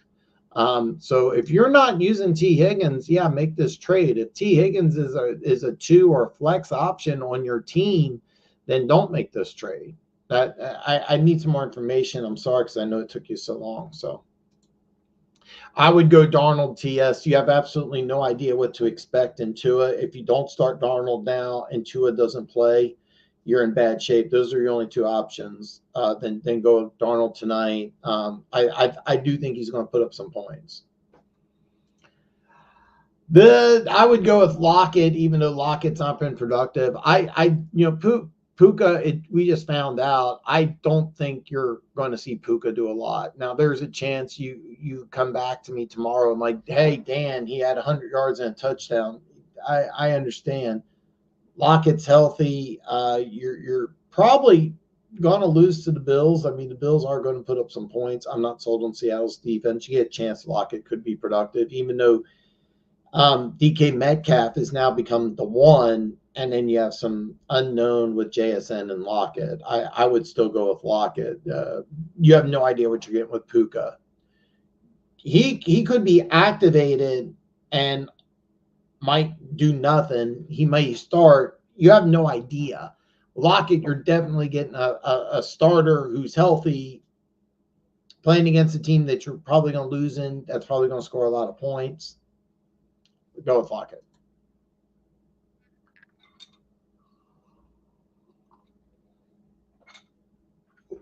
God, that's a tough one. I want to lean towards my guy in Kareem Hunt, because you have some beat up receivers. And keep in mind, nobody has any idea what's going to go on in with DeAndre Hopkins in Kansas City. And Hunt is guaranteed to put up some points, like lock, stock, and barrel. I do believe that. I 100% believe Hunt will put up some points. 100% believe it. I know how your lineup is, and I think you have more upside with Swift. So this is a situation, which favorite flavor? Is it chocolate or is it strawberry? There's no real right answer. I think both these guys are good plays. Both these guys are good plays. I'm leaning a little bit towards Swift. Leaning barely. By the way, I'm gonna level with you. I really think Kareem Hunt's gonna have a good game.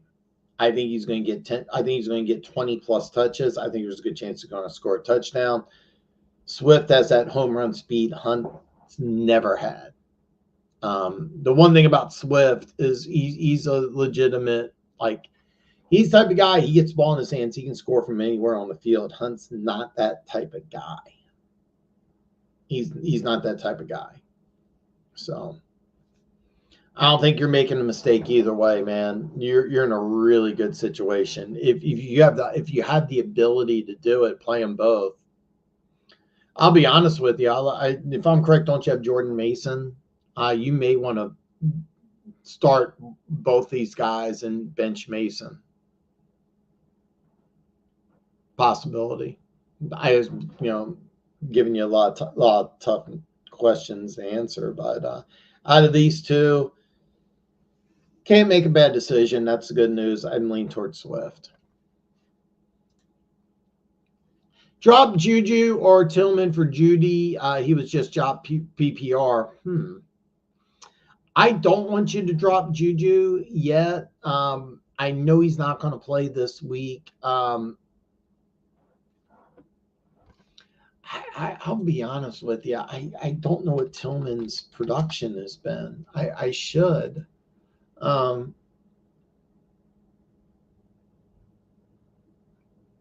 Is this the Browns receiver who had a good week last week, but he's done nothing? All right.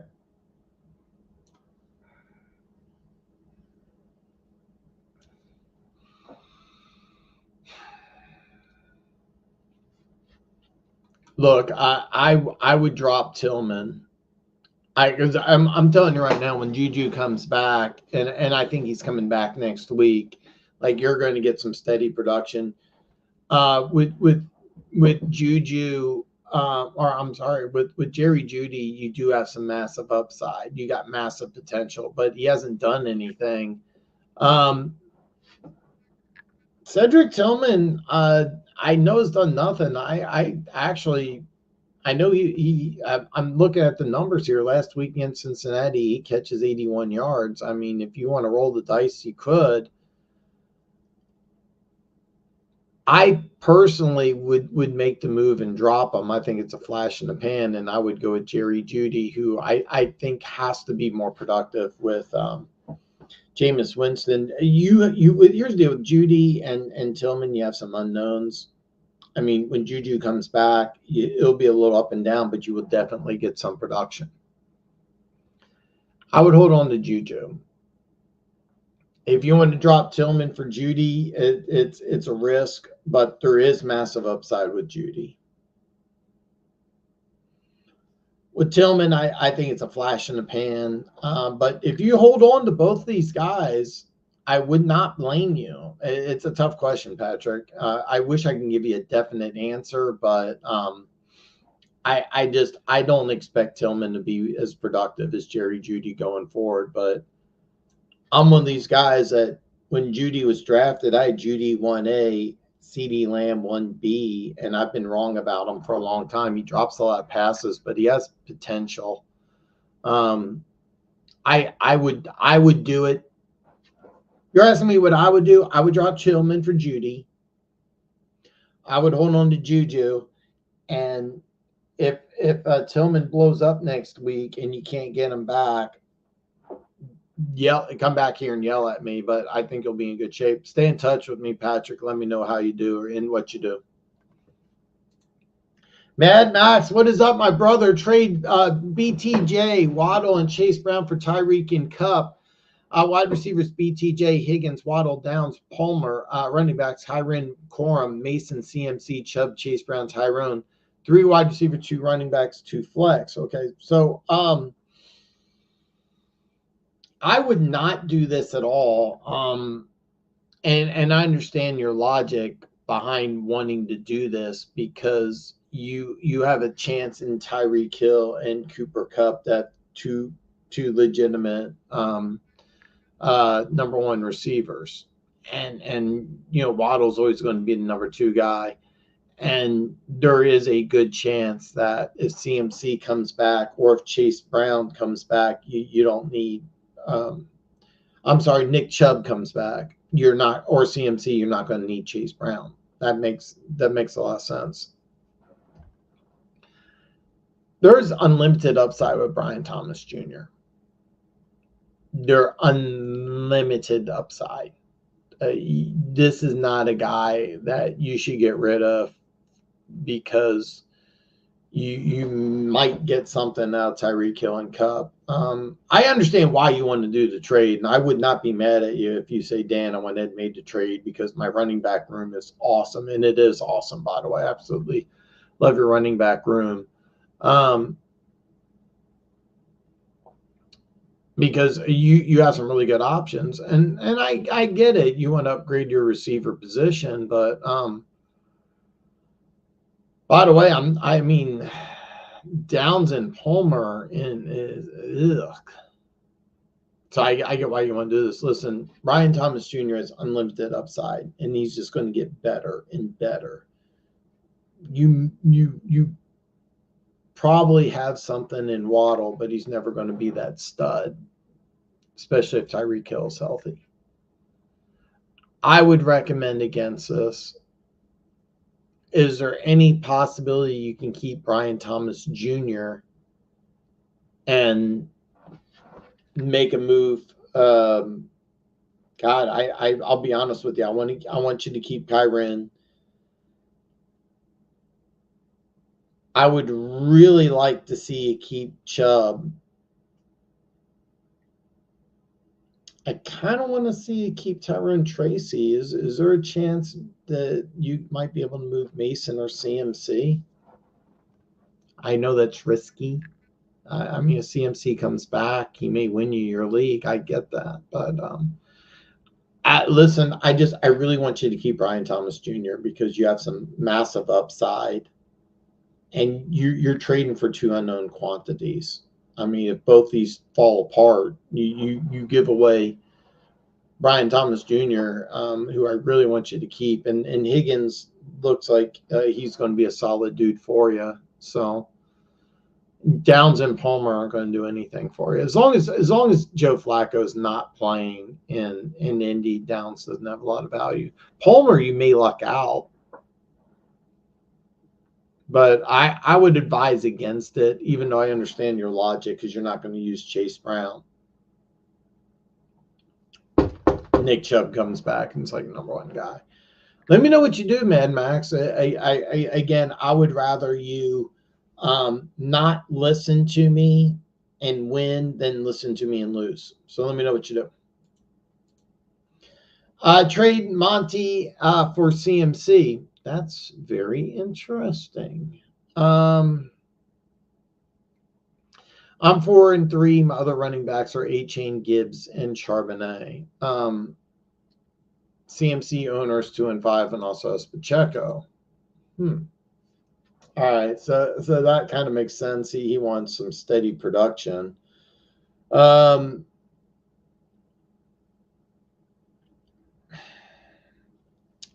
Here's the issue. You're giving away guaranteed points, but because you have Gibbs and they seem to be using Gibbs more, you're getting some production with A-Chain and Carbs. You have, I mean, you have some question marks there. But the thing is, though, A-Chain, if he's healthy and he's the number one guy, he's going to put up monster numbers. Same with Gibbs. Charbonnet is the other guy.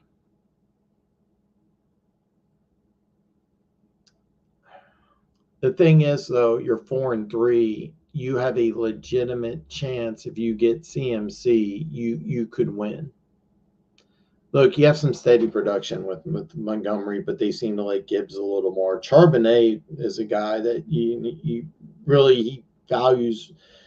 It's really not a Batman Robin thing. It's really more of a Kenneth Walker's there. Charbonnet's not going to get a lot of touches, but Kenneth Walker's been injury prone ever since he's came into the NFL. And Charbonnet, when he plays, is productive.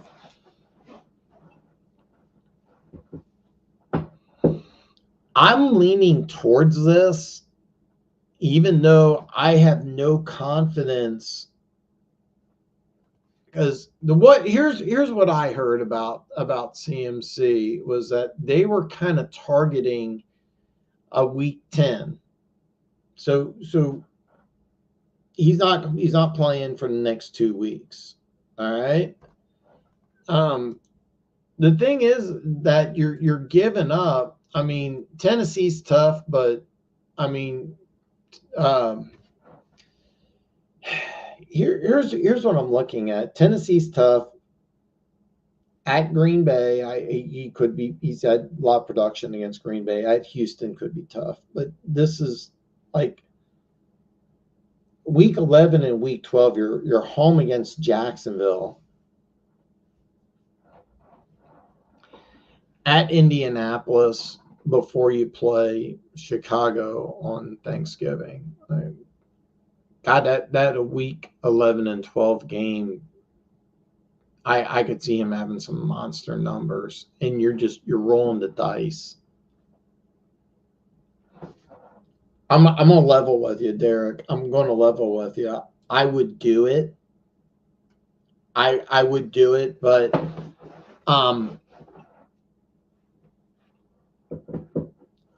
I would roll the dice. Look, I like to take chances, okay? And you've heard me say, Dan, I like steady production. Well, here's the deal. As long as A-Chain's healthy, you're getting production at the running back position. I really thought they'd go back with Mozart. It appears that I know that when Mozart had that fumble with Tua coming back, I can see them really leaning on A-Chain. Do I think he's going to stay healthy? No, I don't. But you got Gibbs and you got Charbonnet. Look, you make this move, you're not getting anything for 2 weeks, and you're making a big risk. All right. In 2 weeks, as long as you win one of those, you're in shape to make the playoffs, and that's kind of what I'm looking at. Keep in mind, you're potentially giving away a lot of points, because I would not even be bad and mad at you if you started both Money and Gibbs. You can put one in the flex. You can start them both. It looks like that's what's going to happen. So you're making a huge risk, and in a couple weeks, Monty's going to put up some points. And if Gibbs goes down, you're going to hate me. But would I do this? Yeah, because if you win one of your next 2 weeks and you're going 5-4, and you get CMC who plays even at 80-90%, you're going to make the playoffs, and there's a very good chance you're going to win. Let me know what you do, brother. Let me know what you do. Should I look to trade Neighbors and try to get a top wide receiver on a better offense? I'm going to level with you, no. And the reason why is that when Neighbors plays, he's been wildly productive. And Daniel Jones looked really bad. I know he got benched for Drew Lock. I don't know how much you know about Drew Lock. I have a huge crush on him. Me and him went to the same high school, different years. When he does play, he's very productive.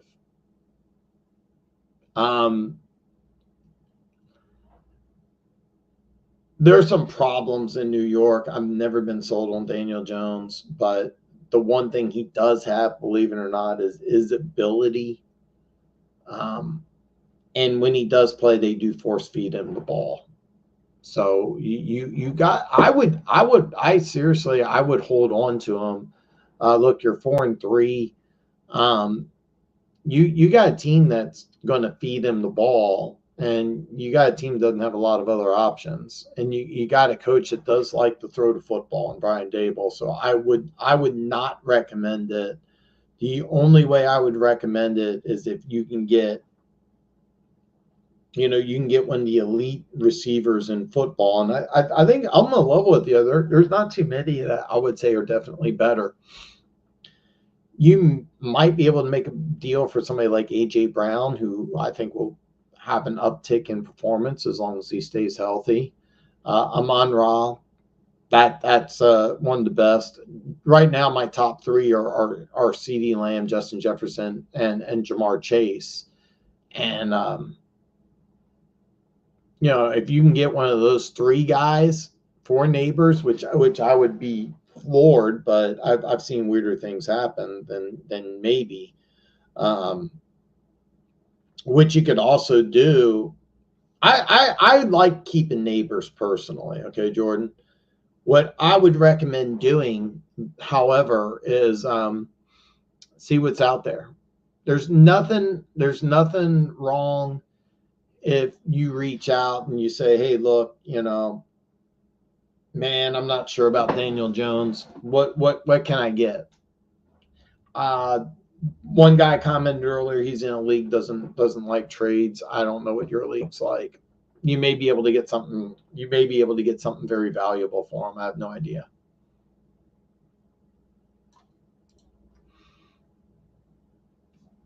Should I accept? I get Henry and Debo for Hill and Jordan Thomas. Parker, listen, I apologize about how long it took me to get to your question. You can get Derrick Henry and Debo for Tyreek Hill and Jonathan Taylor.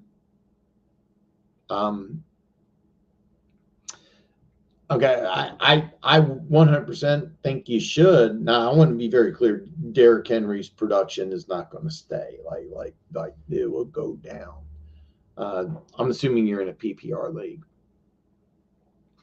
Jonathan Taylor, when he comes back, they're going to lean on him, and he's as good as it gets.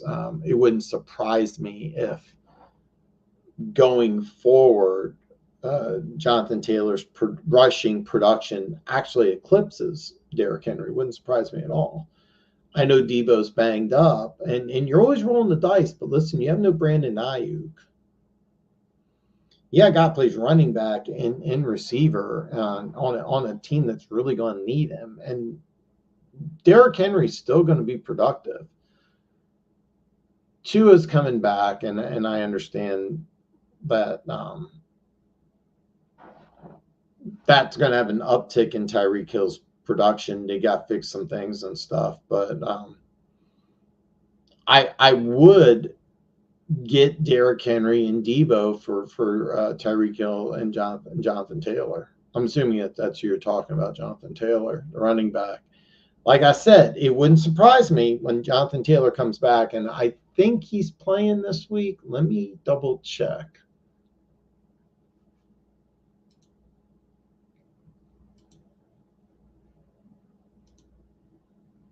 Not even on the injury report.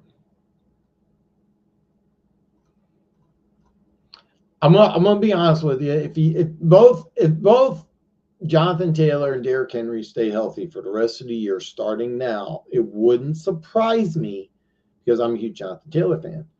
Which player's more likely to stay healthy? It's probably going to be Derrick Henry. Now, Derrick Henry's production is going to dip. I mean, it just is. All right. But he's still going to be wildly productive. Where Jonathan Taylor, who knows what could happen to him. I do think Debo will be a little more productive than Tyreek Hill, even though Tyreek Hill's production I expect to go up with Tua if Tua does play or if he does return. Make this move. Make the move. Let me know what you do, but I would make this move.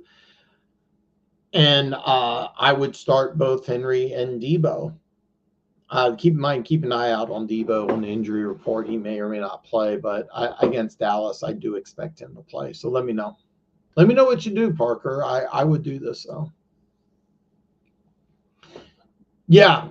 Austin's giving you some fantastic advice here.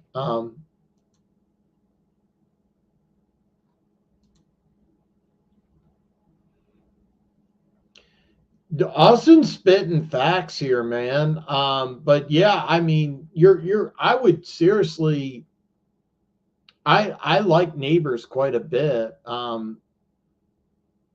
There's nothing wrong with seeing what happens, though. Like, there's nothing wrong with reaching out and seeing if you can get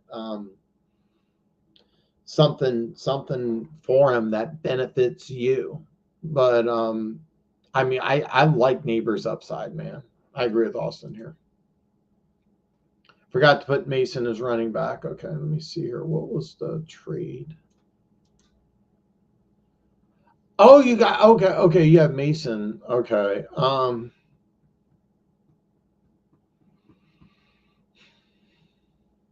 right. So this is tough, because what you want to do here with Mason is you want to keep an eye out on the injury report. You want to go with roll the dice with Bigsby, who may be splitting touches with ETN, or you want to go with Mason.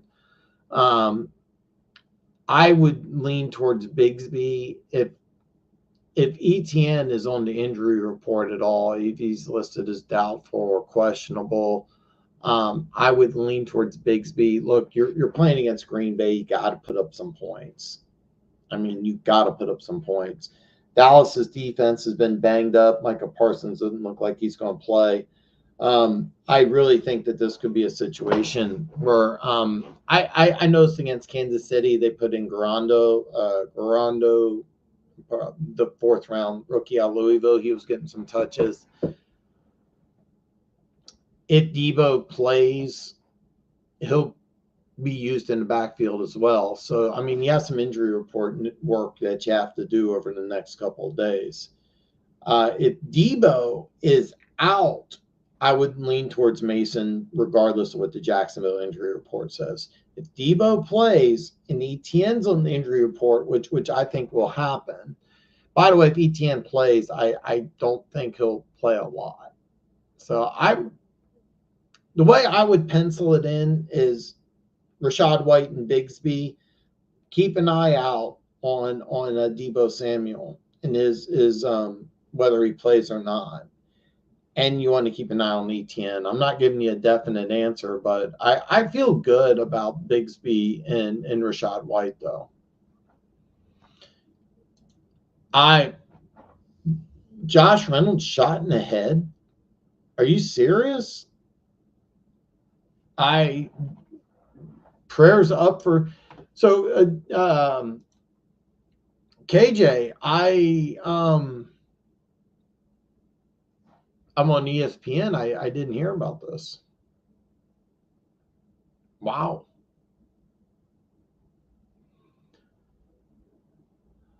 Wow. That's crazy.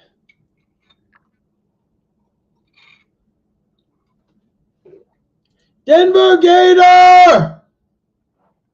What's up, fantasy nerds? Denver Gators always good in the house. Denver Gator, I gave you some crazy college upsets this week. I think we're going to see a nutty college football weekend. I want to share with everybody. Notre Dame falls to Navy, who is undefeated. Navy's triple option offense stays unbeaten as they upset Notre Dame. Are you ready for the craziest upset in college football? Illinois, the alumni, will defeat number 1 Oregon in a crazy upset. Let's have some fun. Am I betting on either one? No. But let's have some fun. KJ Frederick, better full PPR flex start, David Montgomery or Jawan Jennings.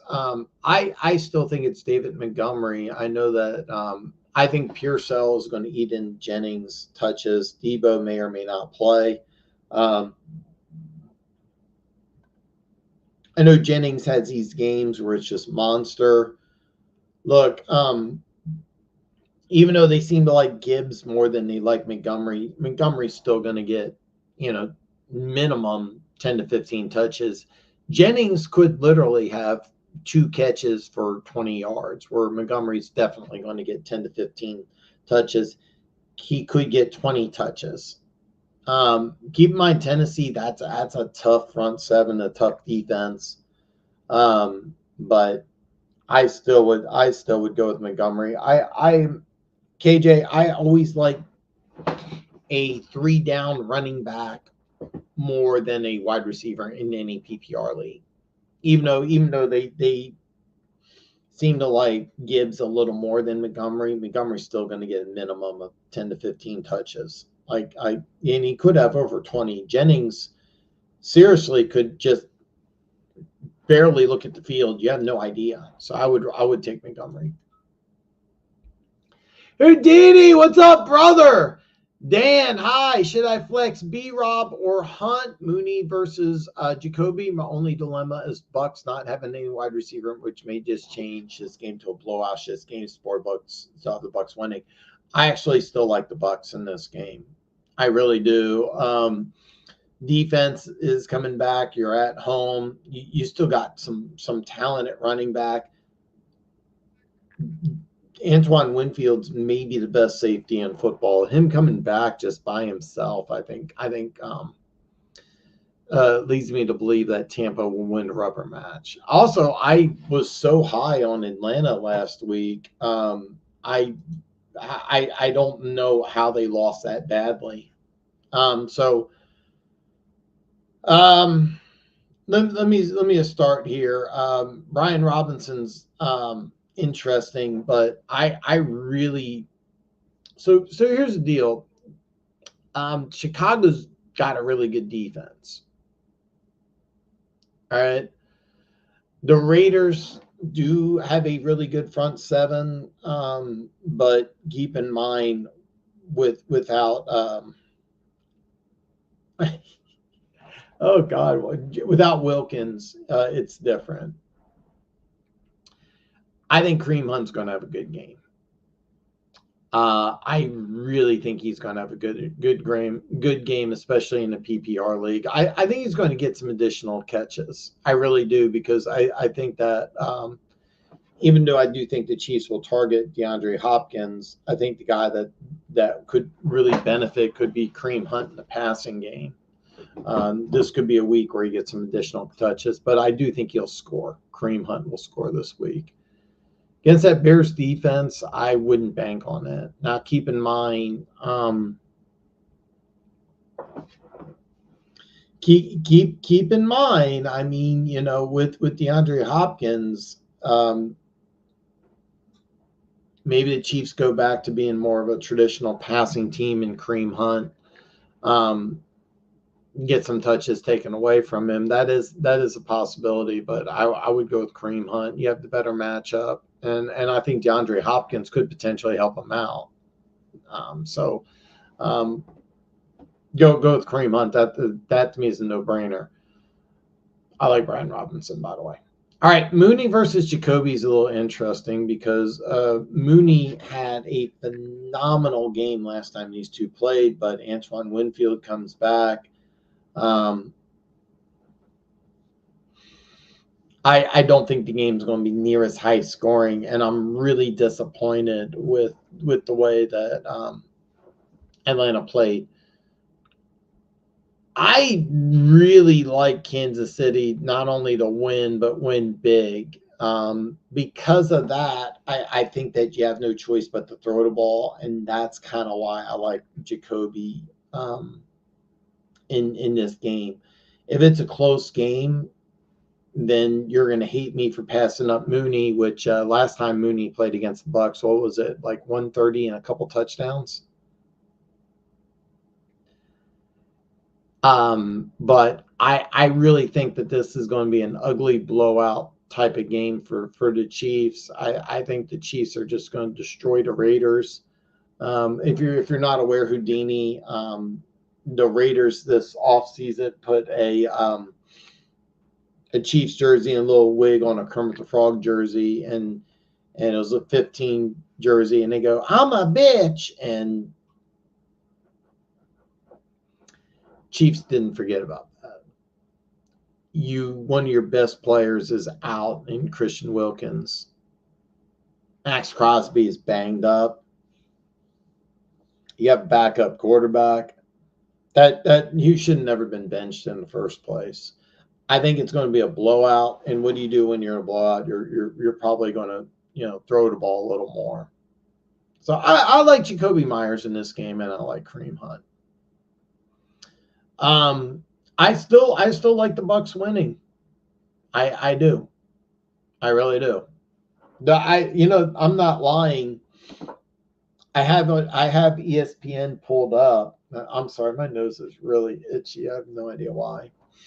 I promise it's not drugs, but after the news of Puka playing, the line has dropped from 3 to 2.5 on the Vikings Rams game. I might put some action on Minnesota. So, well, side note. But yeah, let me know what you end up doing, Houdini. Stay in touch with me, man. I hope you win this weekend. Let me. By the way, are you playing anybody tonight?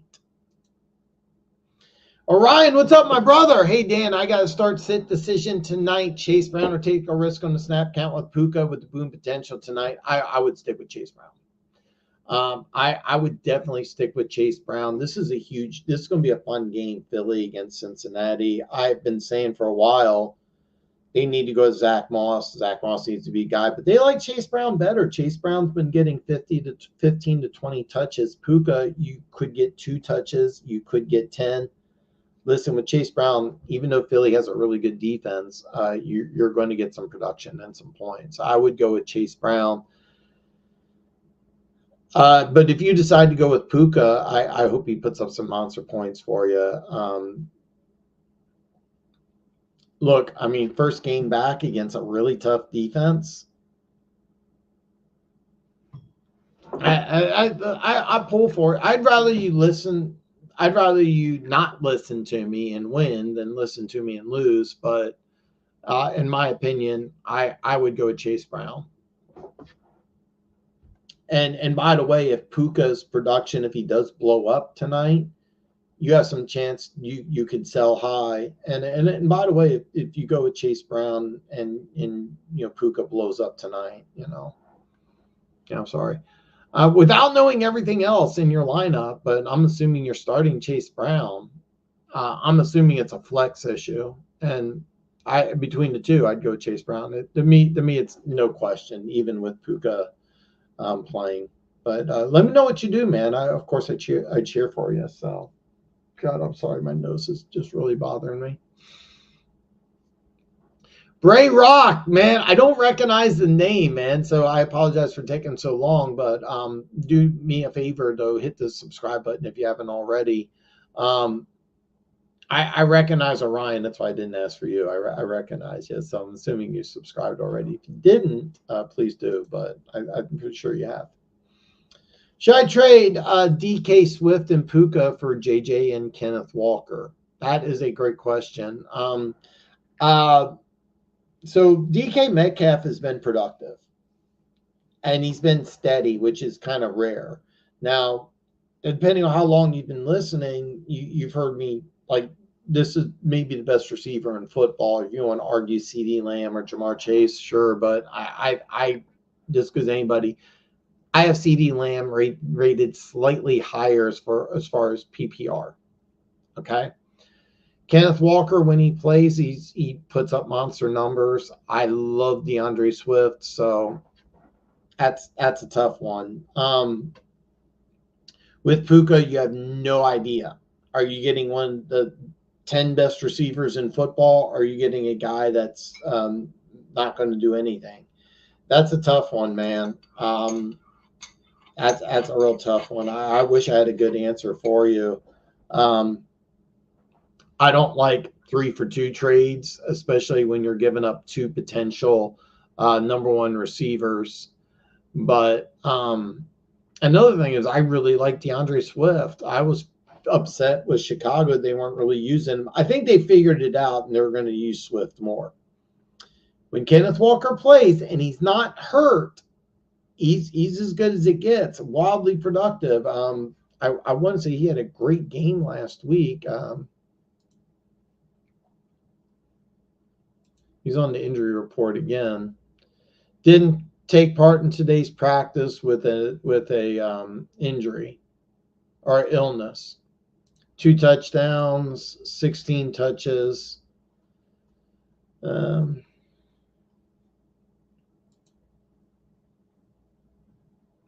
Look, I'm going to assume I need a little more information. All right. I'm going to assume somebody reached out to you and they're thinking that, hey, look, you get Justin Jefferson. That's good. That's good.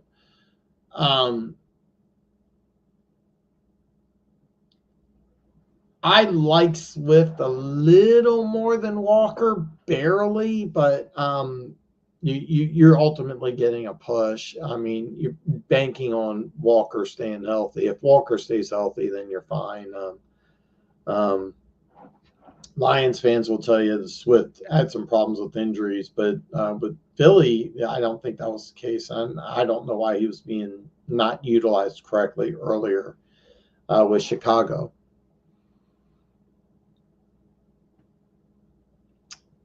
If you do make this trade and Puka becomes a top 10 wide receiver, you're going to hate yourself for giving up 2 number ones. But with Justin Jefferson, you get a lock, stock, and barrel, like 20 plus, like every single week, man. I mean,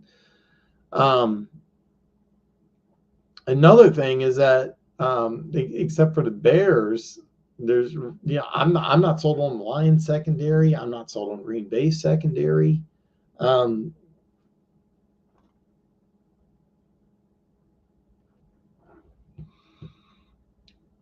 Is there any possibility you can get a third player involved in the trade? I here's the deal. Like tonight, Puka may come out and he looks terrible, and the trade could be retracted. That's a possibility. I'm assuming somebody offered you this trade, not you instigating it. And if I'm wrong, I'm wrong. If you're stacked at wide receiver already and you want to add somebody, you are rolling the dice, because I do like Swift slightly better than Walker, and Walker's on the injury report again. I'd like for you to get a third player. Is that an option? It straight up. I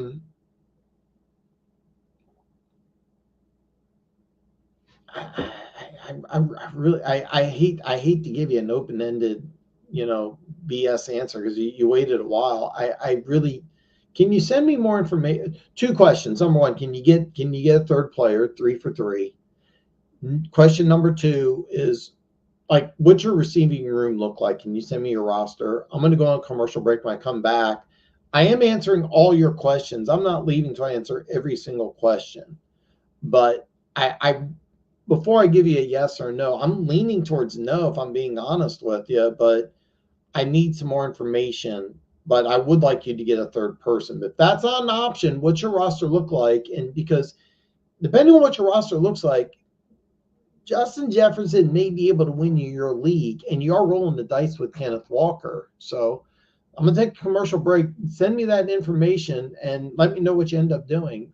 I will be back here in just a minute, so definitely stay tuned. As Afternoon Delight is on a commercial break, we want to remind you that BetUS is a proud affiliate of Dan Talks Football. I made my first $100 deposit, and it was fast and easy, but check it out for yourself. The video is in the description below. Check out BetUS and start winning today. It really helps out when you hit that subscribe button. So if you're not subscribed already, go ahead and hit that subscribe button and ring the bell. That way you're notified about upcoming videos and live streams. Comments really help this community out, so drop a comment, ring the bell, and if you haven't already, hit the subscribe button. Wait, you haven't watched the award-winning NFL Week 8 picks video yet? How will you know who wins and what the score is? Okay, lucky for you, the link is in the description below. Finish watching the show, then watch this great video. Drop a comment on your predictions for all 16 games or just your favorite team. It really helps the algorithm out. Now,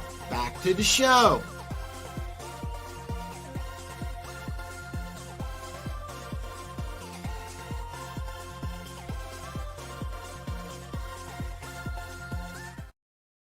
All right. Yes. Hour 2 is in the books. Final hour of Afternoon Delights here, but I'm going to let you know right now, I missed yesterday. I'm going to answer every single question.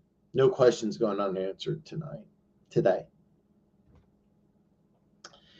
If you have a question, comment, anything you want to think of after Thursday Night Football, you can reach me out. You can put a comment in this video. You can reach out to me on social media. But all my social media links are available below. I'm on Instagram and Twitter, or X, whichever one you want to call it. Debating about getting on TikTok. I just keep thinking TikTok and 10-year-old girls dancing. So I haven't done TikTok yet. But you can also go old school. You can email me at dantalksfootball@yahoo, and after Thursday Night Football, I will get your answer. It'll be Friday morning or Thursday night, depending on what part of the world or country you live in. but I will get back to you. Plus, I'm available tomorrow. You don't want to miss out tomorrow. I have a special guest star for the final hour of the show. I have Keys from the Back Talk Brothers joining me tomorrow. It's going to be a great time. Bray Rock, please let me know what you end up doing. And if you can, if you have the ability, drop some, give me some more information on your roster. Dave, what's up? Danny boy, do I go with Rodgers, Kyler? The rest of my lineup is Devontae Adams, Pickens, John Jacobs, Ingram, Javonte in the flex. You took my advice. Nice. Aubrey, Kansas City, D, benches, Cup, Mooney, Kraft, Jennings, Addison. Any changes? I really like it. Do I go with Rodgers or Kyler? That is a tough one.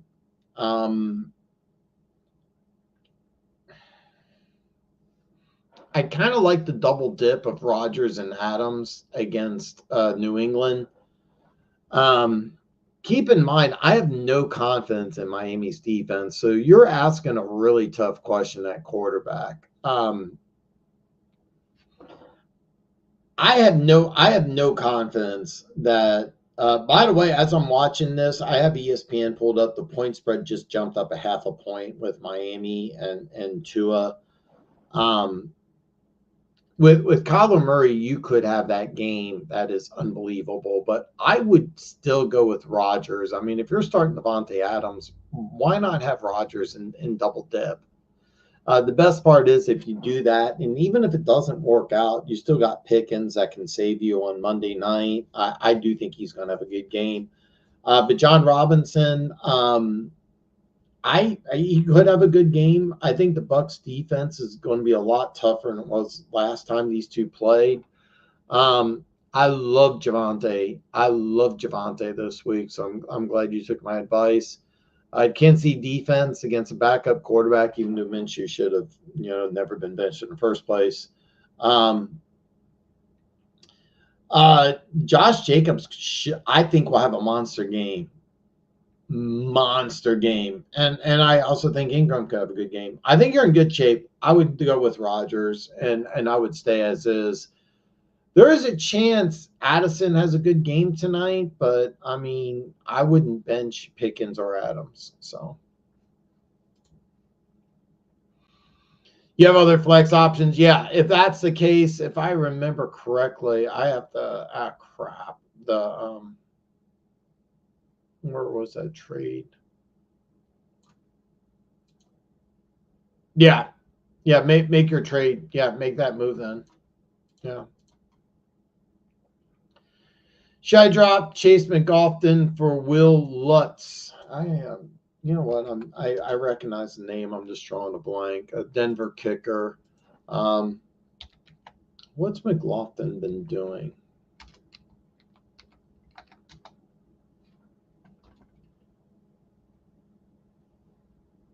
I'm sorry, I misspelled that. I'm not sure of the numbers he's been putting up. If I remember correctly,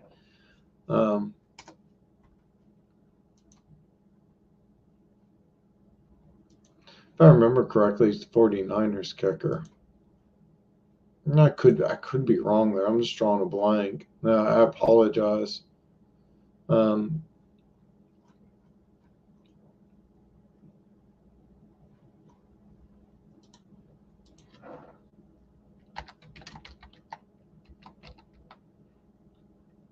Oh, the Bucs kicker. You want to drop the Bucs kicker for the Broncos kicker?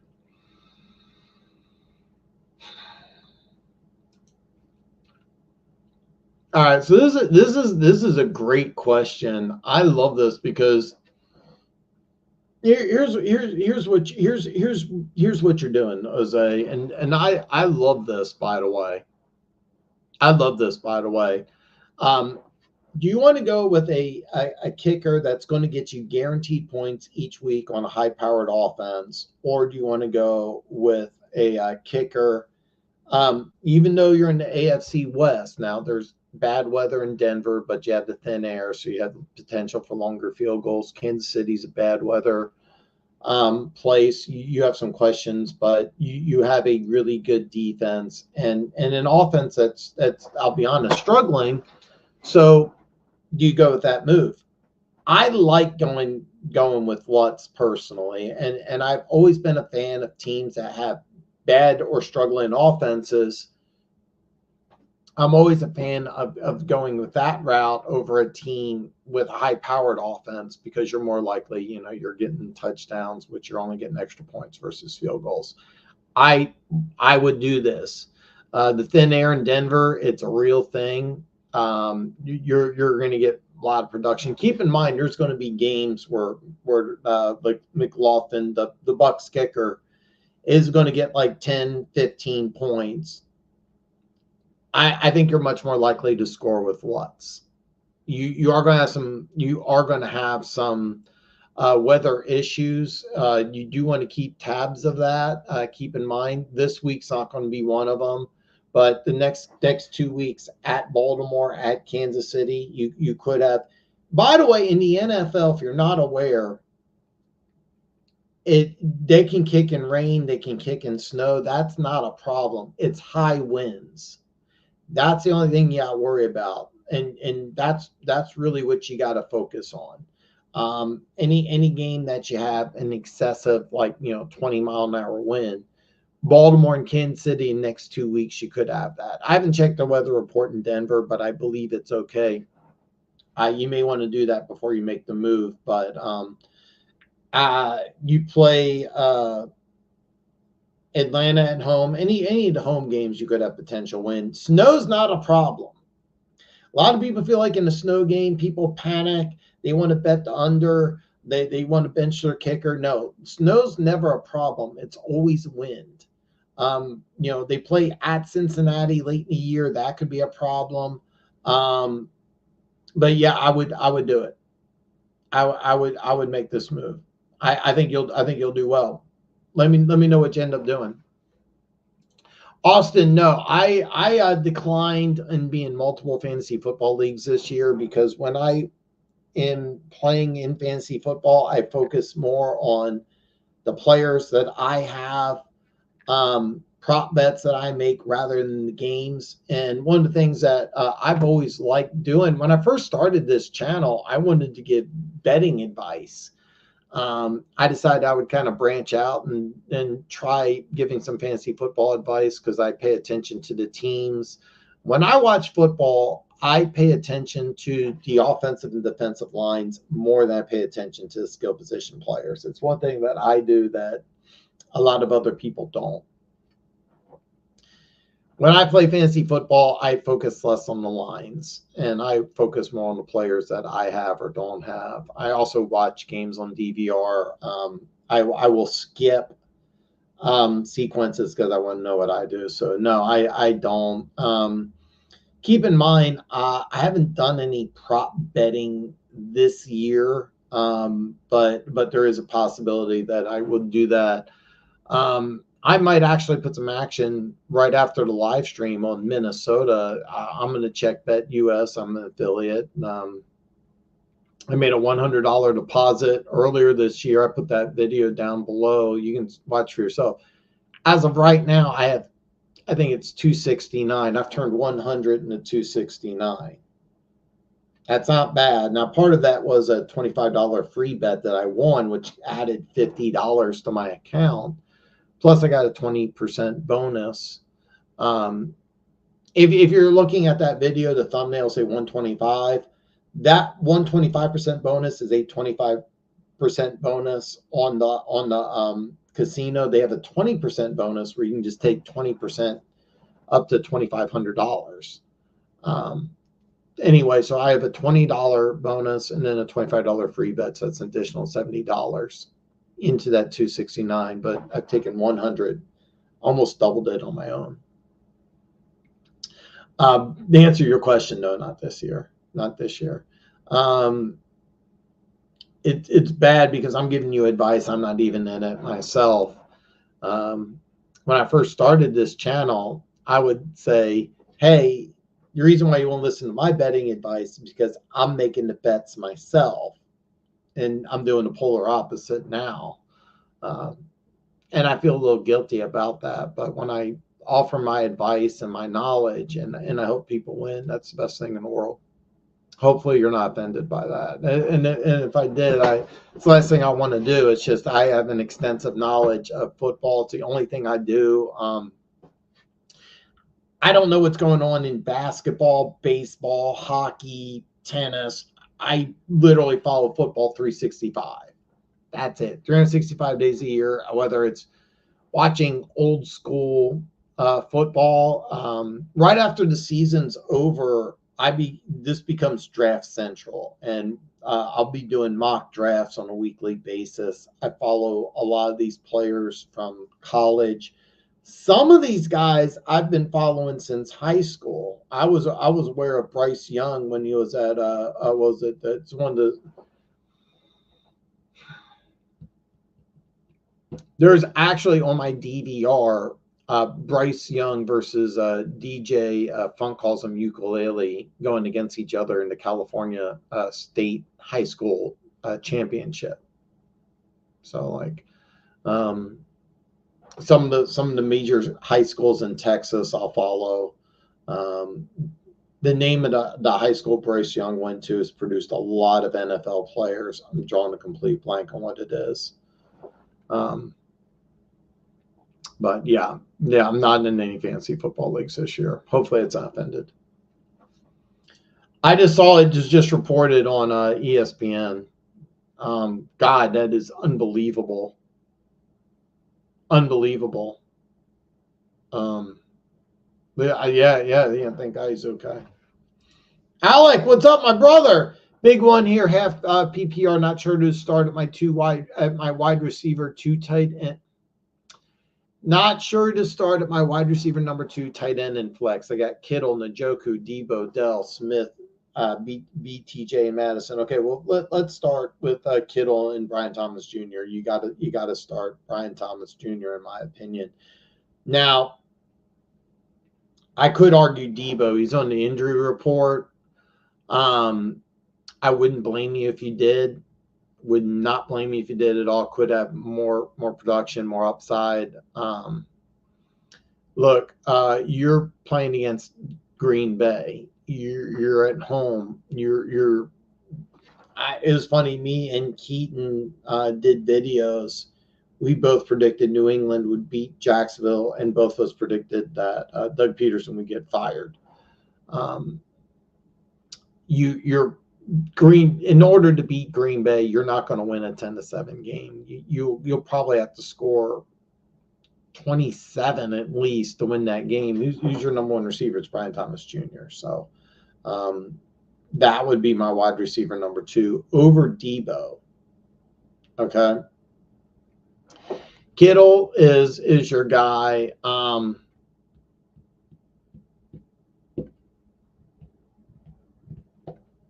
I'm staring at Smith, and I'm just drawing a complete blank. I am so embarrassed. I'm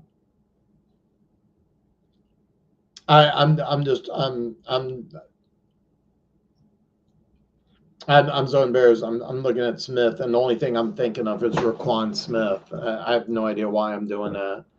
I mean, it's going to come to me any second now.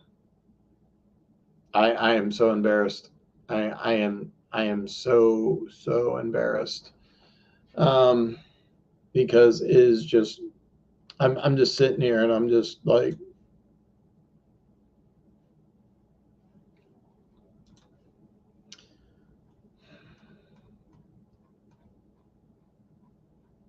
I'm sitting here and I'm just sitting here staring at the screen, and I'm seeing Smith, and I have no idea who you're talking about.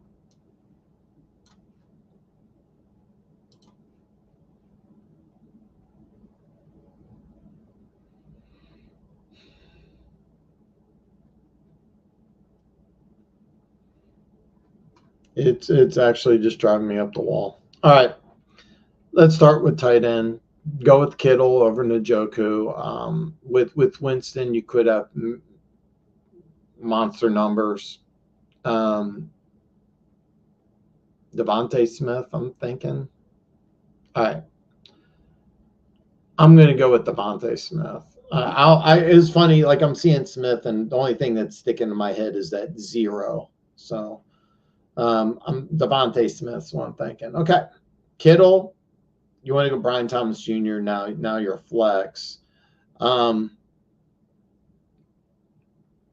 gonna level with you. Like I do think Kansas City's going to have a blowout win over the Raiders. I really think that they're going to have a blowout win. All right. That said, I always want to go with a running back in a if you have to choose between a 3-down running back and a receiver in a PPR league, you almost always want to go with the 3-down running back. Now, full disclosure,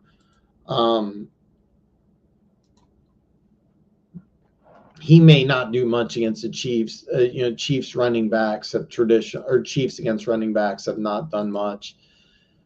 Last week, 26 touches, 130 yards, no touchdowns, but that's a lot of touches. You're going back to the quarterback. He's not going to touch the ball 25 times against the Chiefs. I think the Chiefs are going to get up, put the pedal down. I think the Raiders are going to have to throw the ball. Madison's receiving numbers are a lot better than I thought. So he's taken over as the number one guy with the Raiders. So you want to go with a receiver over a running back? I wouldn't do it. So I would go Brian Thomas Jr. You have a chance for massive upside. I will go with Kittle over Njoku. And then your only running back is Madison. I would start him in the flex. Let me know what you do, Alec. That's what I would do. And stay in touch with me. Ideally, even though I'm thinking Roquan Smith, which is the dumbest thing in the world, but stay in touch with me and let me know how you do. Hopefully you get a hold of me Monday and you are very successful. This floors me, man. I'm glad he's okay.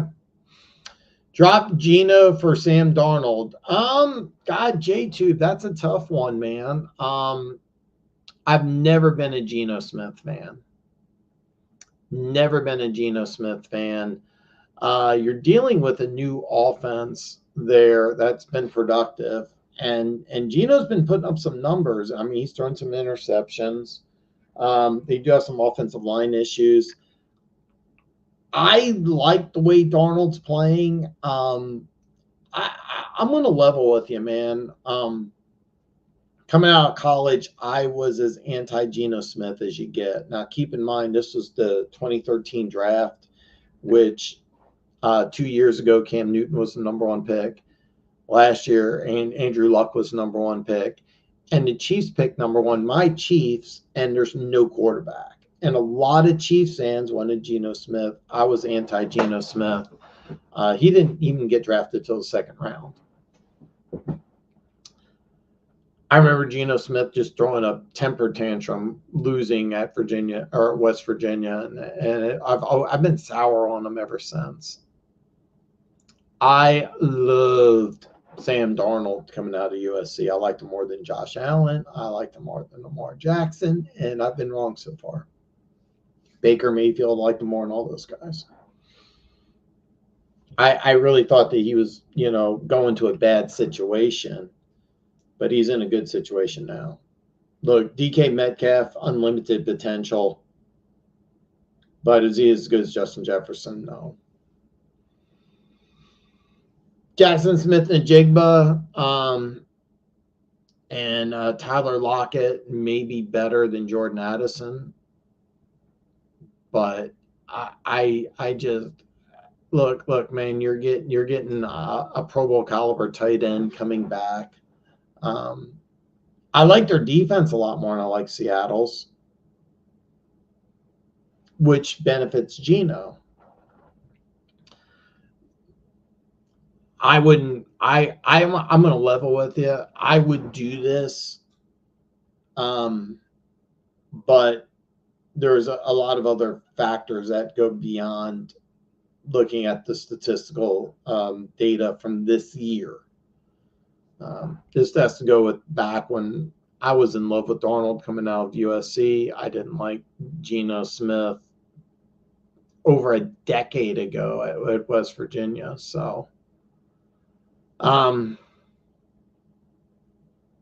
would do it though, but I mean, keep in mind, may not be giving you the best advice because Geno has been putting up some good numbers this year, and I'm not sold on Seattle's defense. Where Vikings have one of the best defenses in the National Football League. What do you do when you have a great defense when you want to run the ball? What they also do in preparation for that? Remember, they traded back for Cam Akers, and they already have Aaron Jones. So something to think about, but I would do it. This is what I would do. It may not be the best move, but we'll find out. My league vetoed the Drake London and Mason for Tyreek Purdy deal, by the way. Why would the league veto that? I don't get why they would veto that. That's kind of weird. Which one do you have? Sheldo, what's up, my brother? Happy Football Thursday. Please pick 3. Jay, Reed, Amon, St. Brown. Well, Amon St. Brown. There you go. It's a full PPR. Yeah, Amon-Ra St. Brown. You have to play him. T. Higgins, Cooper Kupp, full PPR. Pick 3. Oh, okay. All right.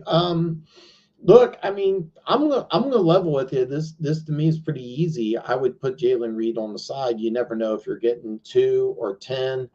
I know Cooper Kupp coming back. You don't know, but you have massive upside. Believe it or not, you have more upside with Coop than you do Jalen Reed because there's so many weapons in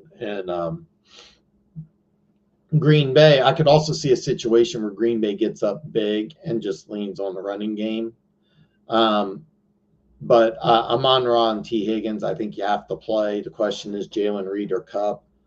I'd roll the dice with Kupp because you're definitely getting some production out of Amon-Ra St. Brown. So let me know what you end up doing. Stay in touch with me, Sheldo. Hopefully I hear from you Monday and you are victorious in your fantasy football league. Let's plant some trees. Welcome back, brother. Puka, McConkey, Olave, Hopkins need 2 for flex PPR. 2 flex, huh? All right, I'm gonna level with you. You go with D-Hop, but yeah, I'm a Chiefs fan. All right, I should double check. Olave should be good to play. I'm 90% sure of that. Look, you do got Rattler. All right, you do got Rattler. Olave's questionable. Okay. Practice in full Thursday. Okay, so keep an eye out on Olave. I would not bank on Puka if you want to. I would not blame you. There's a lot of people that would do it. I'm not one of them. I would lean towards Cooper Kupp because they've been planning on this for a while. Until a few minutes ago, I just found out about Puka. I would not be surprised if Puka is basically like a decoy. So I'm leaning against Puka, and that may bite me in the butt. I've never been high on McConkey, but you do have some deficiencies in the Saints secondary. But I would go with Hopkins and Olave. Keep an eye out on the injury report, which would eliminate Puka completely. But basically, I would go with either Olave or McConkey. Keep an eye on the injury report. As of right now, it's Olave and Hopkins. I wouldn't think too hard on it. That would be my opinion.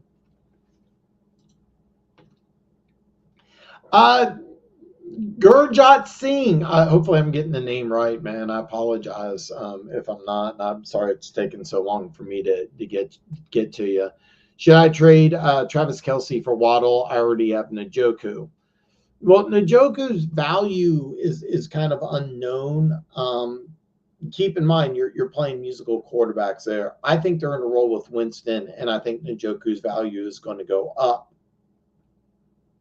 With Waddle unknown with Tua coming back. Now, I do think the DeAndre Hopkins trade adds to Kelsey's value, believe it or not, because you eliminate the bracket, but Kelsey's lost a couple steps. I mean, he's 35, which it's pretty tough.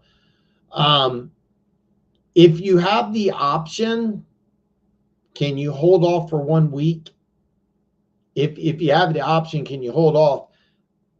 I want to see how Njoku does. I think Njoku is going to have a big game. So I understand you want to keep Kelsey on the bench. I want to see what Miami does. Whoever you're making the trade with, if you want to rapid fire and go for it, I get it. But you have so many unknown quantities here. I really firmly believe that. First of all, I think Kelsey's going to have a good game. So I don't think you're going to miss anything. I would not blame you for going with Njoku, by the way. Baltimore's defense has really been struggling this year. So stick with Njoku as your starter. You're not in a situation where you need to start Waddle, I hope. But I'd like for you to hold off for 1 week if you have the ability to do so. Because you may find out Njoku has no value and you may want to go with Kelsey going forward. Do I think Kelsey is going to be that 1,200-yard, 10-touchdown performer that he was? No. Can Njoku be that way? Yes. But if you have the ability, can you hold off for 1 more week, please? Let me know what you do. I don't recognize the name, so please hit that subscribe button if you haven't already. Keaton, what's up, my brother? Yeah, I mean, look, you lost 6 straight. I didn't realize Drake May's fantasy football production value, but I didn't watch any of the London game. The first game I saw against Houston, there's a few things I didn't like, but I mean, I didn't really think that much of it. The thing is, though, with good fantasy numbers and a long losing streak, I would not be surprised. And look, there's some big names out there that could potentially be available. You could. I'm not a big fan of it, but the way college football is set up, transferring from the college to the pro games a little easier of a transition. There's some college coaches that may be interested. Don't be surprised that Mayo lets go if you hear Bill O'Brien coming back as the Patriots head coach. I know that may sound a little crazy, but don't be surprised if that starts hearing up if Mayo's let go. Don't be surprised that the Patriots at least reach out to Bill O'Brien. He's right there in Boston College. He's right there. It would make sense. Mike Vrabel would be a good fit.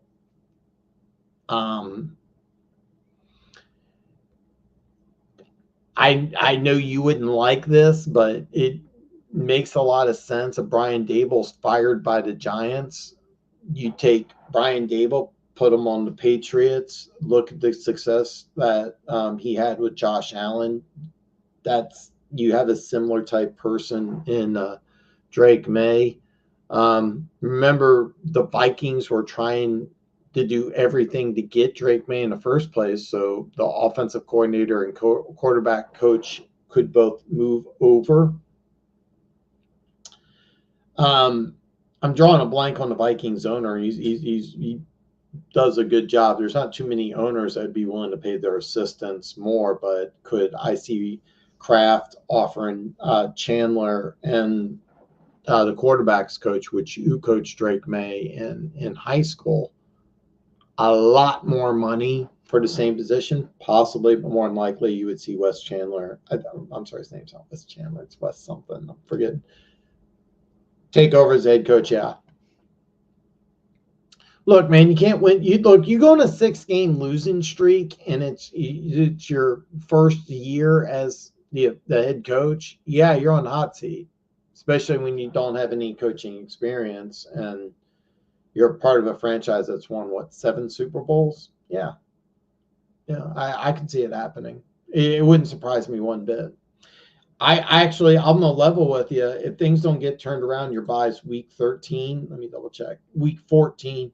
It would not surprise me if he's let go at the bye week.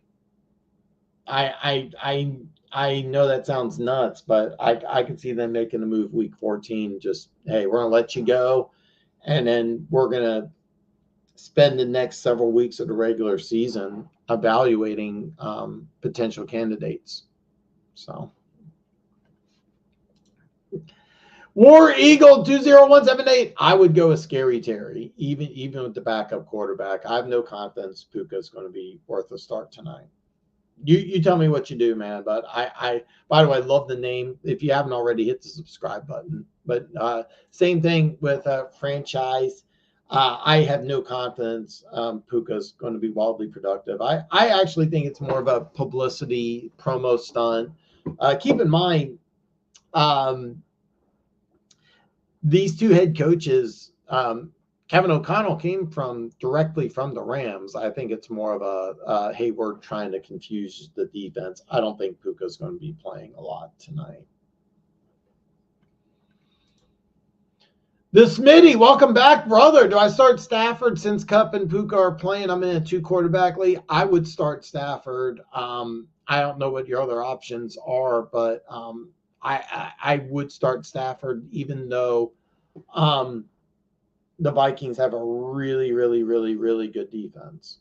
I don't know which other options are. By the way, you can put. But I love Stafford, so if you're in a 2-quarterback league, I have a hard time believing you have a third quarterback on your bench that's a better option than Stafford. Can you let me know? But yeah, I would start Stafford. That's nothing to do. I think Kupp could be productive. I don't have any confidence in Puka. Who do I start? Swift or Montgomery and Bowers or Kittle? Okay, so these are tough ones, Jordan Green. This is a real tough one because I like Swift better than Montgomery. Okay, so Swift's the easy one. Bowers or Kittle's the tough one because I think Kansas City is going to blow out the Raiders. And what do you do when you're being blown out? Well, you start throwing the ball. Kittle, however, has unlimited potential. So that's a real tough one. You waited a while for me to answer your question, so I apologize because I can't give you a great answer. I use this expression a lot. I've used it multiple times today. What's your favorite flavor? Is it chocolate or strawberry? It's your personal preference. Both Bowers and Kittle, I think, are going to be productive. I would lean towards Kittle. I think you have more upside. You have a more creative offensive-minded coach. You have a better quarterback. You're playing against Dallas, a team that is you're not going to take your foot off the pedal against the Dallas Cowboys. This is a must-win for San Francisco. It's a must-win for Dallas. With Bowers in a blowout, there is a possibility that they want to preserve him. They don't want to see him get beat up. If I'm Kansas City, I can tell you as a Chiefs fan, I can tell you this for a fact, the Chiefs defense is going to be very creative, and we'll probably see Bowers line up against different guys, and you're going to see a lot of different defensive schemes trying to eliminate Bowers. So I would lean towards Kittle. It would not bother me in the slightest if you decided to go against my advice and start Bowers, and there is a chance Bowers could have a monster game. Swift to me is pretty easy. With Montgomery, you're using a 2 running back scheme, and they like Gibbs more. He's been getting more touches, even though I would do just the opposite. Tennessee has a very good front seven and excellent defense overall. I'm not sold on Washington. So Swift is easy. Bowers or Kittle's tough. I would lean towards Kittle. Let me know what you do and stay in touch with me. If you have somebody playing tonight, let me know tomorrow how you do. Hopefully Monday you're hitting me back up and you're letting me you're giving me you're gloating over your victory. Let me know if you play them. I would not recommend it. I don't recognize your name, so make sure you hit subscribe if you don't mind, but I would not recommend it. JR Smile, what's up, brother? Trade Jalen Reed for Mahomes.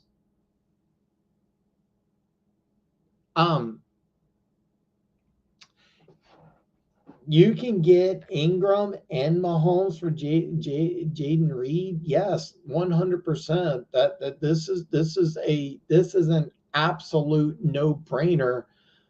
I'm going to level with you. If you're in a PPR league, Ingram for Reed straight up may possibly be worth it. And your quarterback was Fields. Yes, JR, please do me a favor.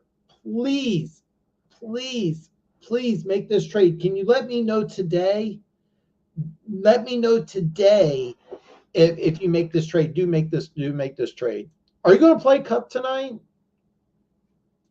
With your lineup, I would not blame you if you didn't, but if you do put him in, let me know. But JR, please make this move. And if your quarterback was Field, you have to start Mahomes. Yeah, make this move. Please let me know. I try, man. My biggest goal is I just want to talk football. That's all I want to do. Oh my God, this is a great name. Pre-flop raise 222. What's up? Hey man, do me a favor, hit that subscribe button if you haven't. That is such a badass name, man. I love it.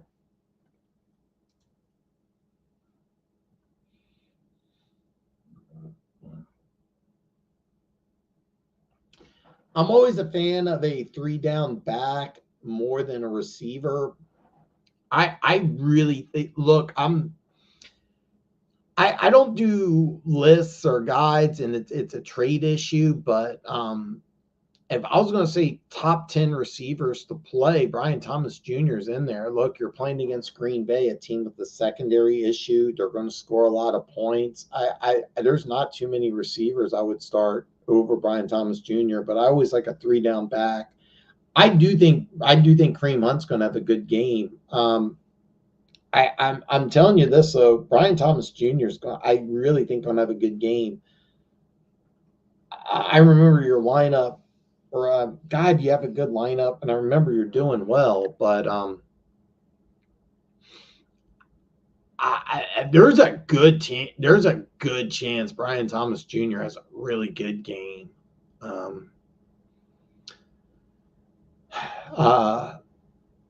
Is there any possibility you could put in Brian Thomas Jr., take out somebody else? Because I would not blame you if you said, you know what, Dan, Chiefs are going to blow out the Raiders. Kareem Hunt, they're going to kind of rest them up, I wouldn't blame you if you left Brian Thomas Jr. in there, but I always like 3-down backs, and I do think Kareem Hunt will score. So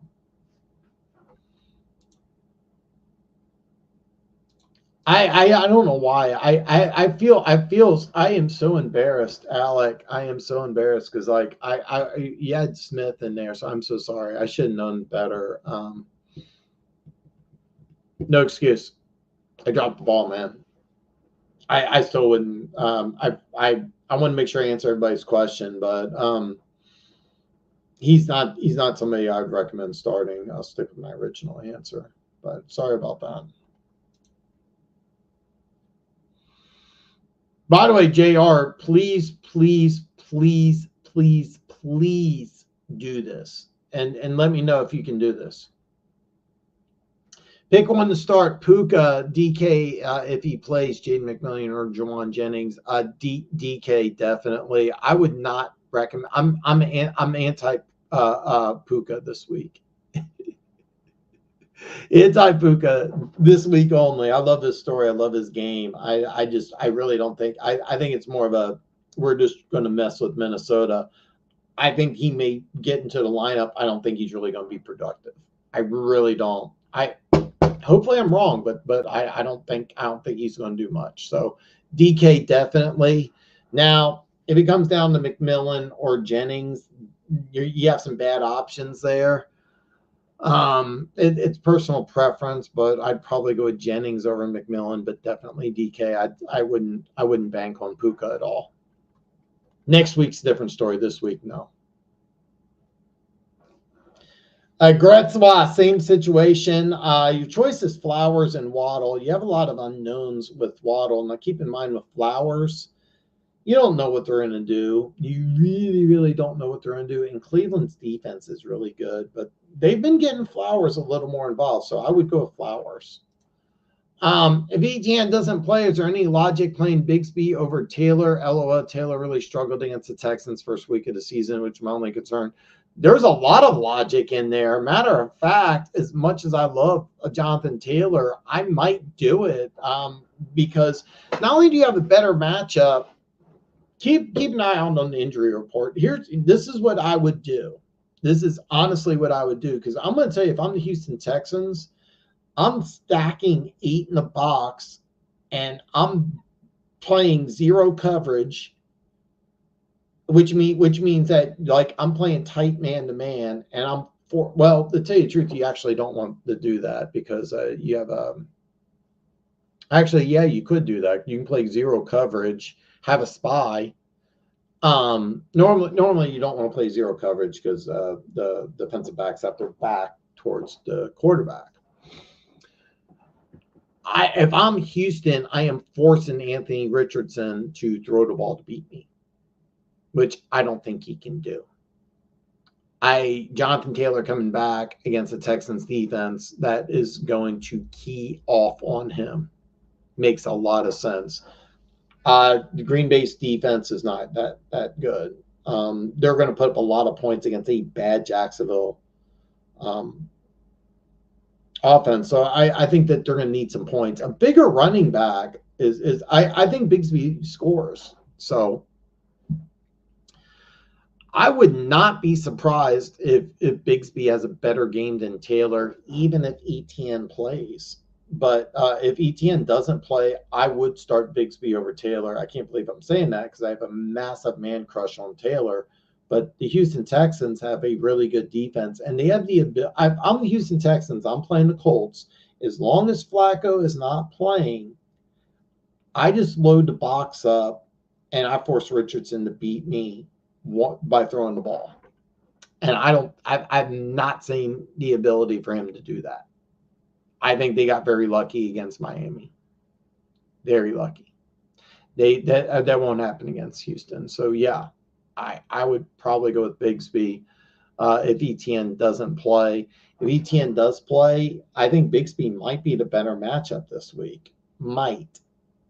Jonathan Taylor's wildly Jonathan Taylor. I have such a man crush on Jonathan Taylor, so I can't believe I'd say that. But yeah. Oh God, Forever Eagles, man, dude, I don't recognize that name. One of my longtime subscribers, a big Eagles fan. I hope to hear back from you, even if I tell you the answer you don't want to hear. I hope to hear from you again. So please hit the subscribe button. Stay in touch with me. Let me know how you do. Cool name. I am a Chiefs fan. I do think Darnold's going to have a good game tonight. All right. If you watch my picks video, you can Google it for yourself. I also actually made a short of it because of copyright infringement. I didn't, but the Raiders defensive backs dressed up a Kermit the Frog doll puppet like Patrick Mahomes, and he goes, "I'm a bitch."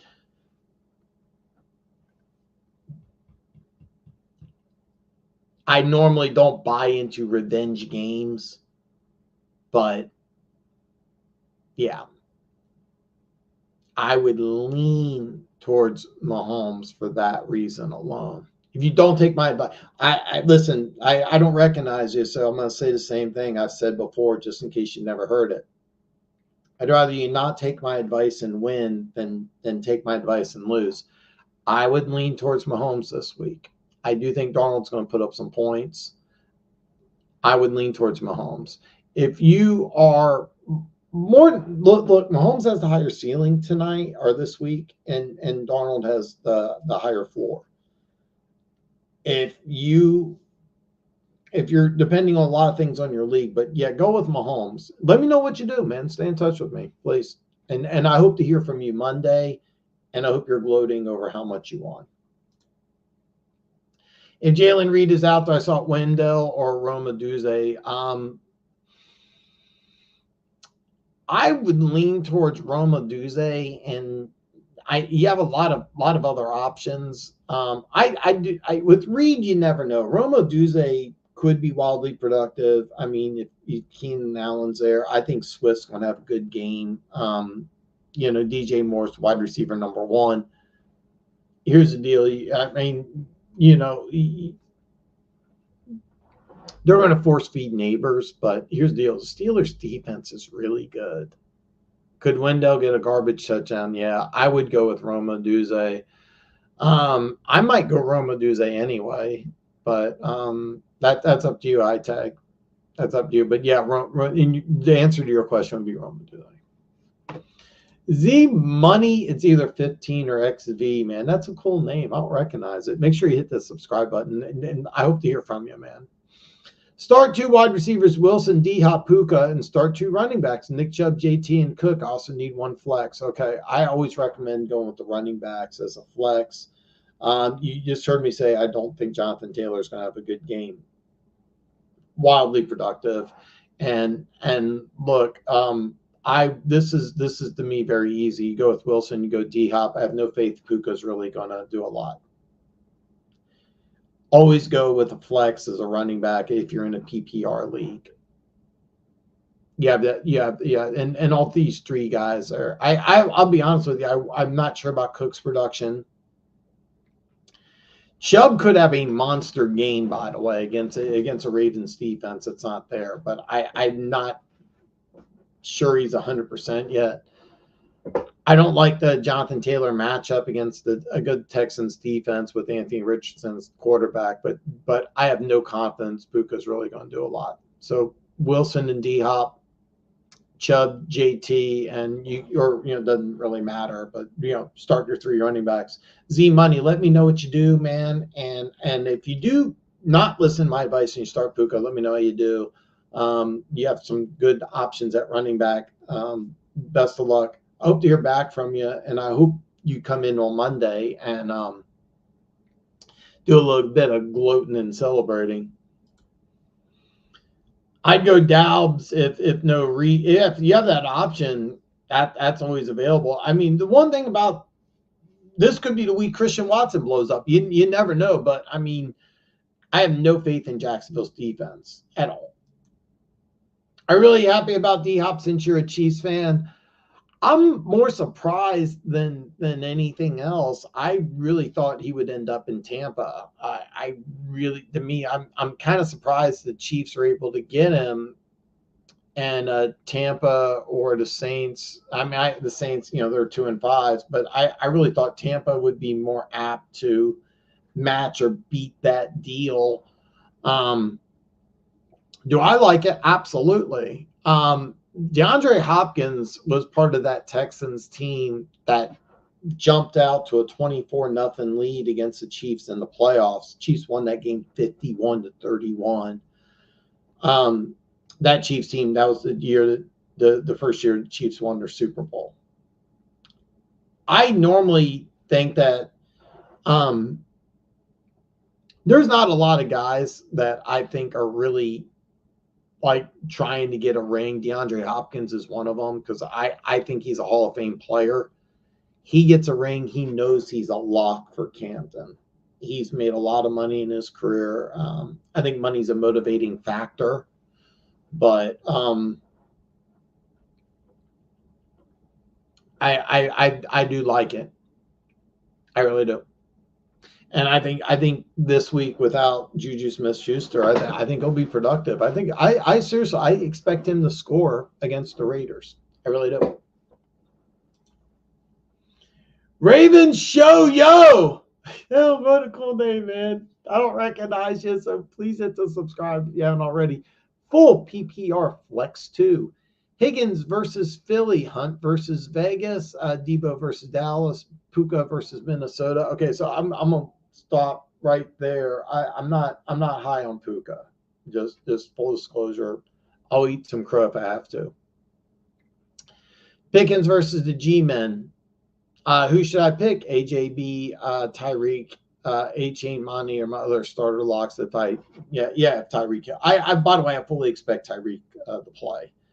I think you have to go with AJ Brown. To me, that's a no-brainer. Yes, and even Cincinnati's defense has played really well, but they're missing some starters in the secondary. So I think you have to go with AJ Brown. To me, that's a no-brainer. You have to flex 2. Oh, okay. Okay. You're playing those guys. Okay. So I have to pick the 2 between Higgins, Hunt, Debo, and Pickens. All right. So I again go with the 3 down back, and I do think Hunt's going to score. You got some tough options here because I like a guy on Monday night. With Russell Wilson, Pickens looks like a valuable option. Debo's questionable, but if he plays, you have a lot of 3 down ability, and Higgins could be a good option as well. I think Kareem Hunt's the no-brainer. To me, it's whether you want to go with Debo or do you want to go with Pickens. Now, you have some options here. I would rule out Puka completely. Okay? I would rule out Puka completely. The question is Debo or Pickens, and I would go with Pickens. I would go with Debo. If he's healthy, got to pay attention to the injury report. And then, he's a tough dude. Like he may be questionable, plays, does a great job. That's your decision. But I would wait as long as you can. And then I'd roll the dice with Debo.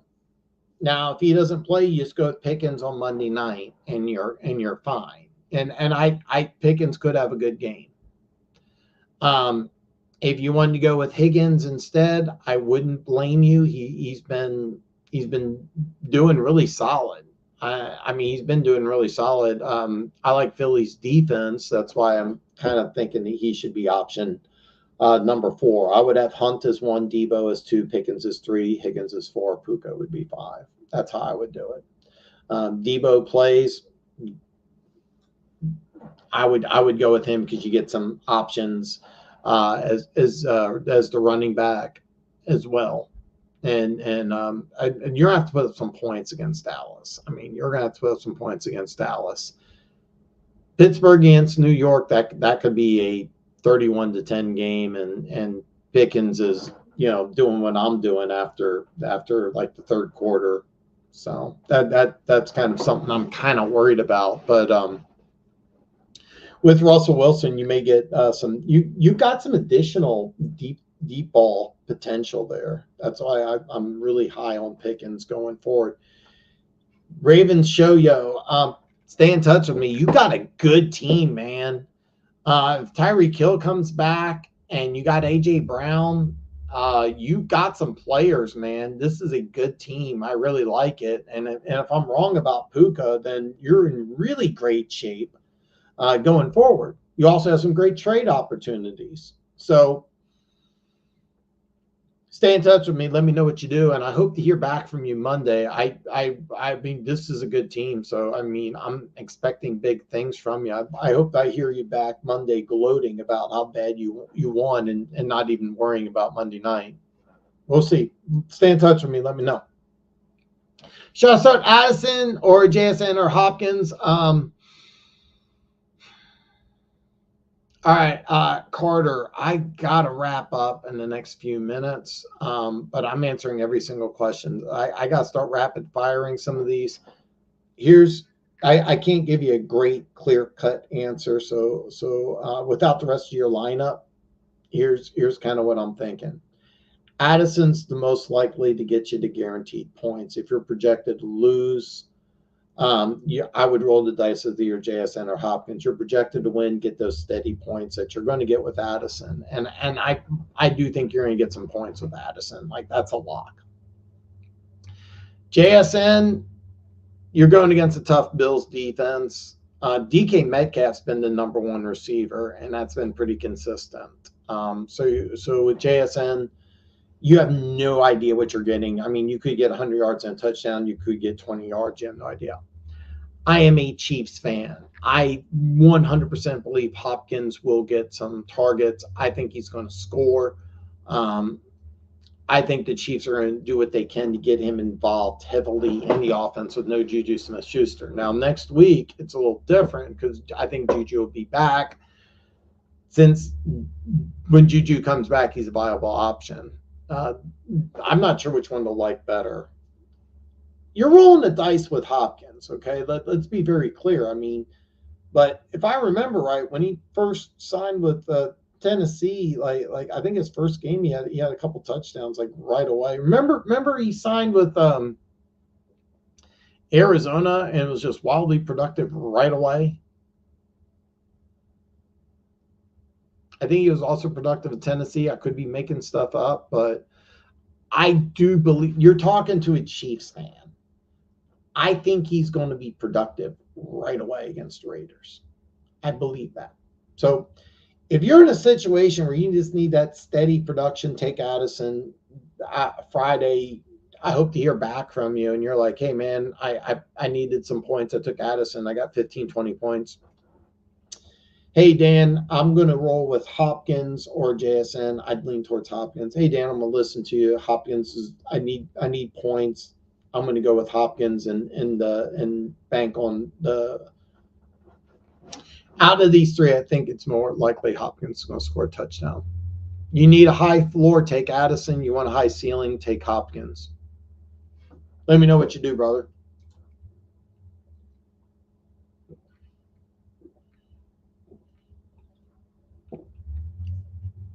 Yeah, you can.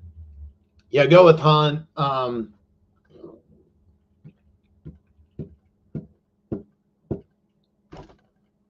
damn it. That's a tough. Yeah, go with Hunt. I'm always a fan of a 3 down back, but S'mores, what's up, brother? Man, that thumbnail's awesome. I don't recognize you, so please hit the subscribe button if you haven't already. Chuba Hubbard or David Montgomery this week. You're going against a tough Broncos team. I want to be very clear, and Bryce Young's getting the start, not Dalton, so his production could be dropped. I still would go with Hubbard. I could see a situation where they just kind of lean on Chuba Hubbard against a very tough Broncos defense, because the offense is still iffy. I understand the Carolina defense is bad, but if there's any chance that Carolina can keep this close, Chuba Hubbard may get 30 touches where Montgomery's going to split touches. Jonathan Brooks is practicing. He's not going to play, to the best of my knowledge. I would go Chuba Hubbard. Stay in touch with me, and I don't recognize you, so please make a make sure you subscribe. Stay in touch. Let me know what you do. But I would lean towards Hubbard. That would be my opinion. Keep in mind with Bryce Young and Denver's defense, he very easily could have a bad game, but that's what I would do. Yeah. Also, hey, man, thank you so much. Let me know. You just submitted it. Yeah, let me know. I'll be back tomorrow, same time. You can DM me. You can go old school Dan Talks football at yahoo.com. You can email me. You can also you can put a comment down here below. But yeah. I would consider him, but I here's the deal. Higgins is going against the Eagles. Eagles have a better defense than the Packers. At least that's my opinion. They do have some younger defensive backs, but they're really getting acclimated to the offense. Plus, you have a better pass rush. But yeah, I would consider it because I mean, you got a. I mean, you have a better quarterback, and you also have somebody on the other side that's taking some pressure. And Cincinnati's a pass-first team. I mean, I could see a situation where, I mean, Jacksonville's just struggled on offense. But, yeah, I would consider it, but I still would go with Brian Thomas Jr. over Higgins. Hey, no, I get it. There's a guy who asked me for advice. He's in 4 leagues, and he's always hitting me up. That's the whole point. Is that there's a lot of you that are asking several different questions for several different leagues. I'm aware you may be in 8 leagues. You may be like you. I know DraftKings was doing some weekly thing. I've never been a big DraftKings guy, but yeah. More. Oh man, oh God, I love Curtis Martin. I wish I could rant on Curtis Martin. I got to answer questions. I have to end the show, so I'm going to answer your questions here. Okay, definitely go with Hopkins. I'm not a big fan of Puka for this week. After this week, we'll find out. Jaden Daniels, I think, will play, but I would definitely go with Sam Darnold. I'm not sure that Daniels is going to play, but look, you got a chance to go with Darnold tonight. I would go with Darnold, go with Hopkins. Curtis Martin, one of my all-time favorite players. Please subscribe. Stay in touch with me because I want to rant on Curtis Martin, but I have to end the show and answer every question before I end the show. So I can't rant as much as I want. All right. Let me know. Fire away. Cap for life. What's up? Need 2 wide receivers, Del McMillan, Smith, or Tolbert. Oh, boy. Okay, so here's the deal. I'm not high on Devontae Smith, but the Bengals have some deficiencies in their secondary. You got to take away A.J. Brown. So out of these 3, or out of these 4, Devontae Smith probably more likely to get some production. You may get a 4-catch, 50-yard performance, but you'll get something. Tolbert, wildly disappointing. McMillan, you have no idea what to expect about. And Tank Dell's interesting, but here's your problem. I could easily see this be a blowout win where Houston just ends up using Mixon more than anything else. So as much as I love Tolbert, I don't see any, like, it's been wildly inconsistent. I think that they would rather just throw CeeDee Lamb 20 targets, and that said, if Tolbert scores, I'm going to hate myself. But I would go with Smith. I mean, that to me would be the one that I would go for. You're getting steady production. With McMillan, look, you're going against a really, really, really good secondary. That's tough.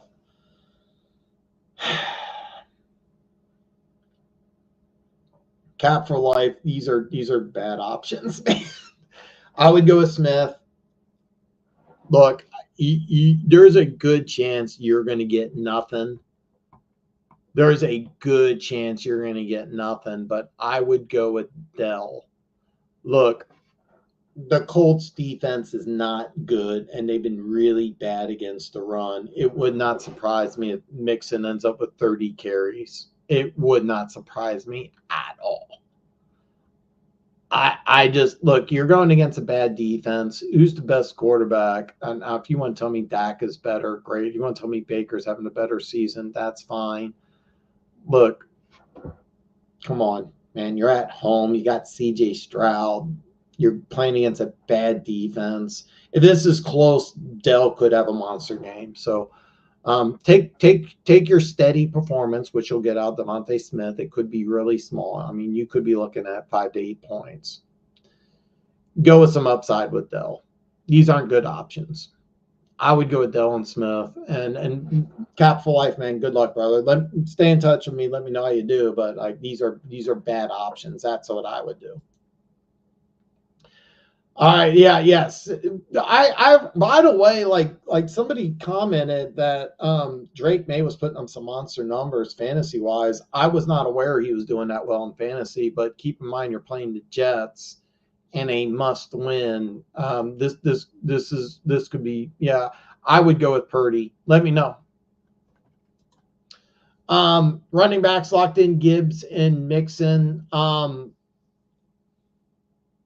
Mixon could have a monster game, so you're in luck.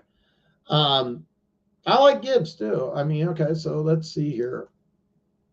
I'm going to answer your question here, so I'm not going to skip. I'm Cam. I'm going to get to you. Would you trade Puka and Higgins from? Yes, absolutely. Full PPR to keeper league. We keep 3. I plan on AJ Brown, Tyreek B, 2 of them. Yes, you're in a keeper league, and yes, look. A pass-heavy offense. Even if Ben Johnson moves on, you have a great offensive line. Goff's locked in. Yes.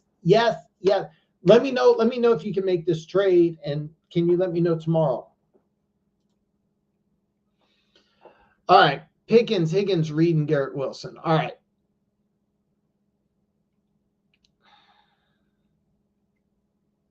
This is tough. I would go with Pickens. Even though the Giants have a good defense and a terrible offense, I think Pittsburgh could win this game like 30-7. And if that's the case, you're not going to get much production out of Pickens. But what I saw was very, very impressive. And Pickens is the number 1 guy.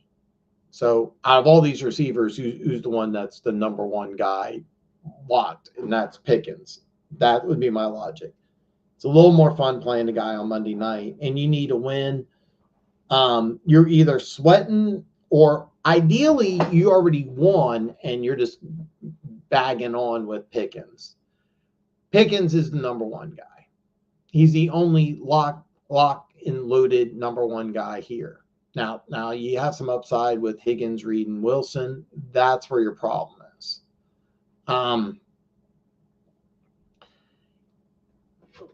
With Higgins, you have some chances with Philly. They're going to put their number 1 guy on Chase. Higgins has been productive. With Reed, you're all over the place. It's hard for me to bank on somebody that you have no idea what you're going to get. Wilson, you're going to get some solid production. Even with Devontae Adams, you're still going to get some solid production. All right.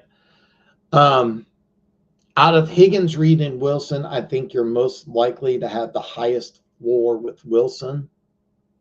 And I think you have the highest ceiling with Pickens. So that's kind of what I would do. You may be giving up a lot of points with Higgins and Reed, but you're guaranteed to get some points. Like, you're going to get something out of Wilson. All right. With Pickens, you could get very little. You could get a lot, but you also get to play. It's a little more fun for me to play on Monday night. If the Giants get out to a lead against this really great Steelers defense, yeah, they're going to force feed Pickens, and he could have a monster game. Could Philly jump out to an early lead, and could Joe Burrow go back and have one of those 300-yard, 4-touchdown performances? Could Higgins get 2 of them? Sure. Could Reed, at any point in time, Reed could have a couple touchdowns and over 100 yards, especially against a bad Jags defense. All these things are possible. The only solid number 1 receiver on this list is Pickens. That's why I would play him. And the guy I think that has highest floor would be Wilson. Cam, stay in touch with me, man. Let me know what you do, brother. Bowers is not, let me know what you do, but that's what I would do, man. Jury, wow. That's one excuse I've not heard of. All right. Oh, wow. Well, okay. I'm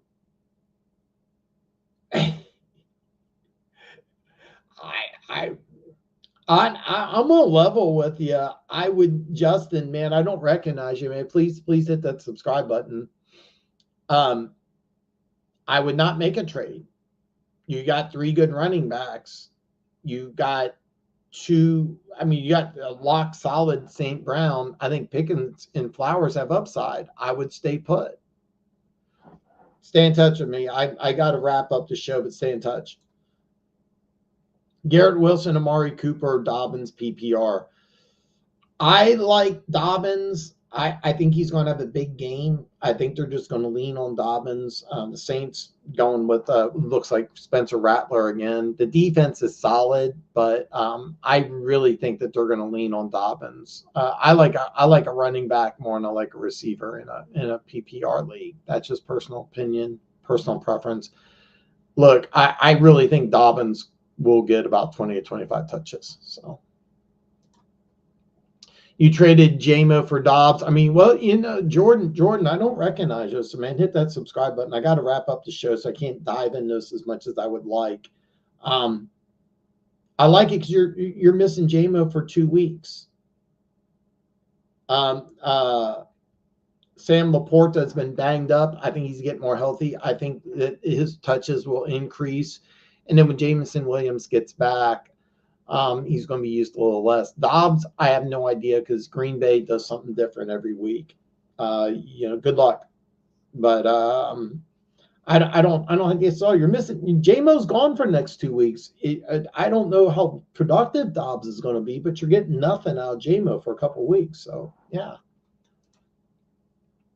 dude, man, thank you so much. I have to end the show at 4 Pacific, 7 Eastern, so I'm running 20 minutes late. I can't give you as much information as I like, but thank you. I hope to see you tomorrow, man. Raven Show.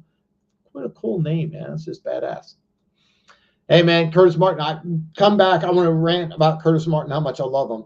Thanks, brother. I got to end the show. I'm running late. Guys, come back tomorrow. It's not Fantasy Football Friday, but I'm answering all your questions. I have keys coming. Drop a comment. I'll answer everything after Thursday Night Football. I hope to see you back tomorrow.